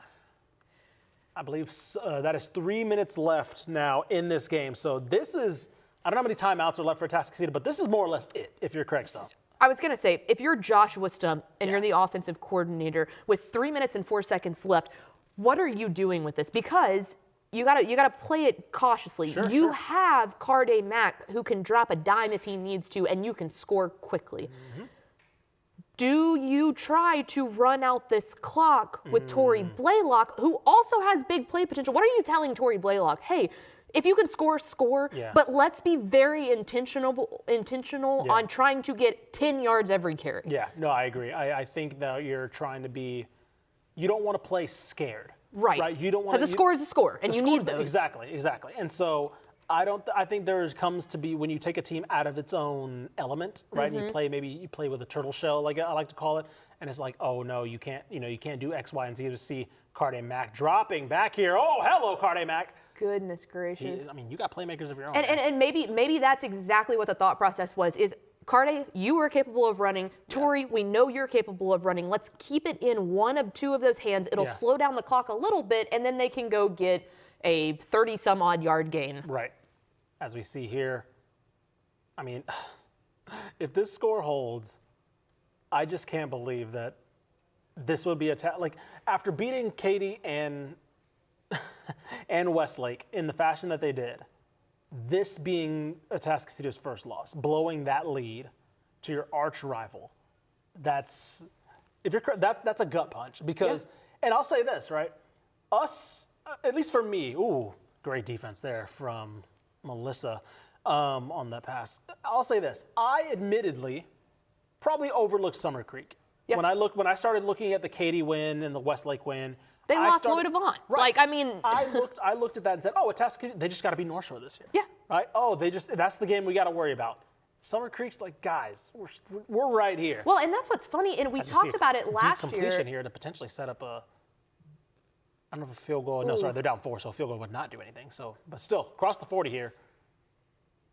So Atascocita really, I mean, this is it now for Atascocita. The clock is going, and it almost doesn't matter about timeouts. No. You just have to score. You just have to get you can't say defense gets another stop. Carthage Mack drops back to pass and a draw here. Looks like a designed run. Oh great. my goodness. Oh my goodness. Hold on to that ball. Shoestring tackle, because that was going for more. I'm going to give credit to Brandon Jones there. Right there. Look, he makes one move. That's going for at least 5 more. Brandon Jones is a good player. He is a good player. And obviously that's a Summer Creek team that's full of a bunch of good defensive players, 100%. But he is a fun one to watch and potentially just save them. Yeah. All right, so as they are taking a time out there, we like to sometimes do Christmas in October, if you will. And that is giving you the gift of an absolute banger that normally you would need to pay for. This one's too good. We appreciate y'all tuning in to Dave Campbell's Texas Football tonight. We're going to allow you to watch the rest of this one. We'll get out of your hair. We'll let Michael and Dave take over the calling here. But I'm going to get out of this quickly because I want to watch it as bad as y'all want to watch it. So you have fun tonight, partner? That was awesome. Hey, this was the dead week. Yeah. Yeah. It's the largest bye week across the state, and yet this is the type of games that we were able to pull off. So enough of us. Thank you for tuning in to Dave Campbell's Texas Football tonight. We will be back next Friday at 7:30 to bring you all of this incredible district action. All right, enough of us. Here's Michael and Dave. Enjoy Christmas in October as we take you out to the big one in District 23. They're going to be down to 1 timeout and a minute to go. It's touchdown or bust for Carthage Mack and the Eagle offense. He's nearing a 300-yard night in total offense.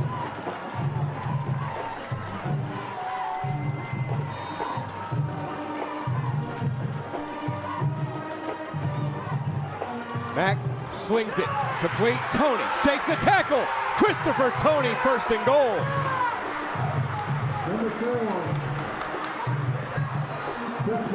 They're going to try to quick snap him. Nope, they're going to take a little time here. At what point, if you're Kenny Harrison, do you start taking timeouts to preserve clock in case Atascocita takes the lead? 45 seconds. Tony in motion. Mack on the keeper. Carthage Mack lost the football. But I believe Atascocita were able to jump on it. Oh my goodness. That stops the clock. Bryce Pena saves the day.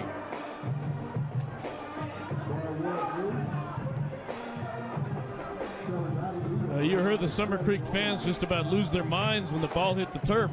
And there's that timeout, Mike, by Summer Creek. Mason Summer Creek spins what we believe is their first timeout. I mean, it's their first time out. We believe that Summer Creek called it.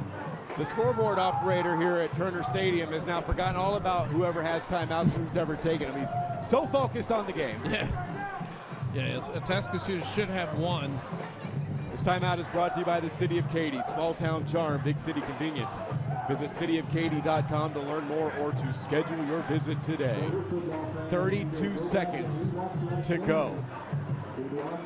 Well, regardless of who comes out on top, this, quite candidly, is the game of the year. I think you said it best. This is kind of the score we expected, but we didn't expect to get it this way. 2 completely different halves. We thought it'd be back and forth. Not so much tonight. A touchdown can win it for Atascocita. This is the deepest they've been in Bulldog territory in the second half. In eons.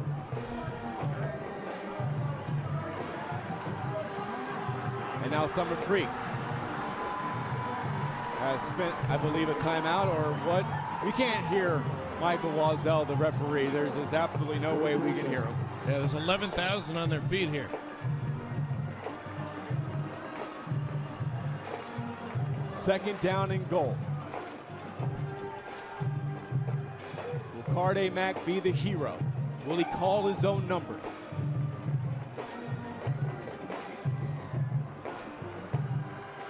He has 15 more rushes than Torrey Blaylock tonight.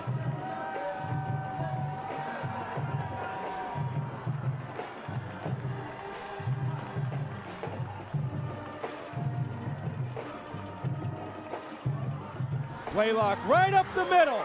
Torrey Blaylock stopped at the 1. And the drama builds. They're not calling the timeout. Inside 20 seconds. 3rd and goal. Blaylock, touchdown!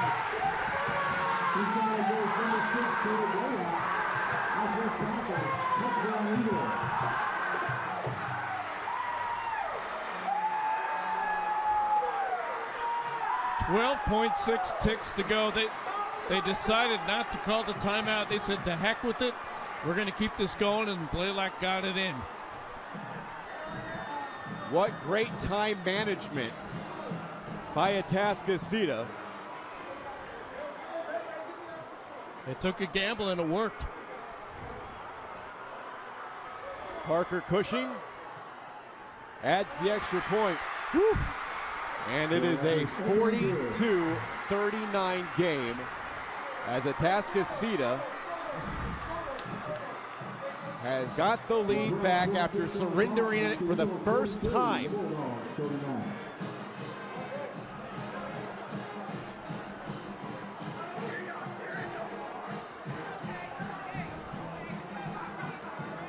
.252 was the time of the possession. 10 plays, 71 yards. The hat trick for Torrey Blaylock, his 3rd touchdown of the game. And Summer Creek has an opportunity, albeit a slim one, with just 12 seconds to go, to try to make magic happen. Yeah, don't return the kick. Hopefully you can get something where you can run 2 plays. Something to midfield and then something to the end zone. So 10 plays, 71 yards. Blaylock in on 3rd down from the 1-yard line. 2:52, the time of the possession. Atascocita using the clock, getting it down to 12 seconds and punching it in for the lead as they relied on the Oklahoma pledge to get it done. Some heroic plays on that drive, Mike. Big catches by the wide receivers, taking big hits, smacked like a pinball, and here comes the kickoff. Summer Creek still has all 3 of their timeouts remaining. Pooch kick by Cushing. It's Causey. Causey running laterally. He needs to get down. Yeah, that's not a good idea. Yeah, so he is stopped at the 36, which leaves time for 1 more play. Yeah, that they should have. Well, we know you preserve that, but they're just going to get 1 snap. Watch for some laterals and craziness.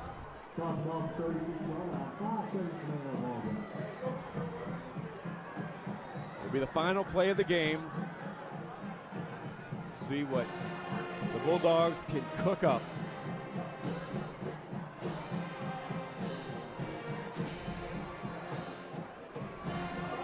The lesser team could have been reserved to say, you know what, just not our night. We'll just try to avoid any injury. We'll take the loss. Not the Bulldogs. Well, this district is going to be nip and tuck. Final play of the game. Thomas finds Miller, laterals it back, off balance, the ball is loose, it really can't be advanced, and the Atascocita Eagles up 35-7 at halftime. We do have a flag down, hold on. The celebration has started on the Atascocita sideline, but hold everything, there is a flag down. It's probably an illegal forward pass as they tried to lateral it. The game should be over.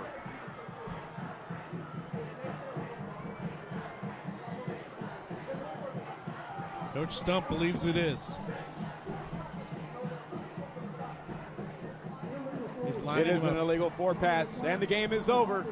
The Atascocita Eagles had a 35-7 lead at halftime. They saw it evaporate to a 39-35 deficit, but in the end, they got the game-winning drive and the plunge from 1 yard out by future Oklahoma Sooner Torrey Blaylock to win this one 42-39. Game of the year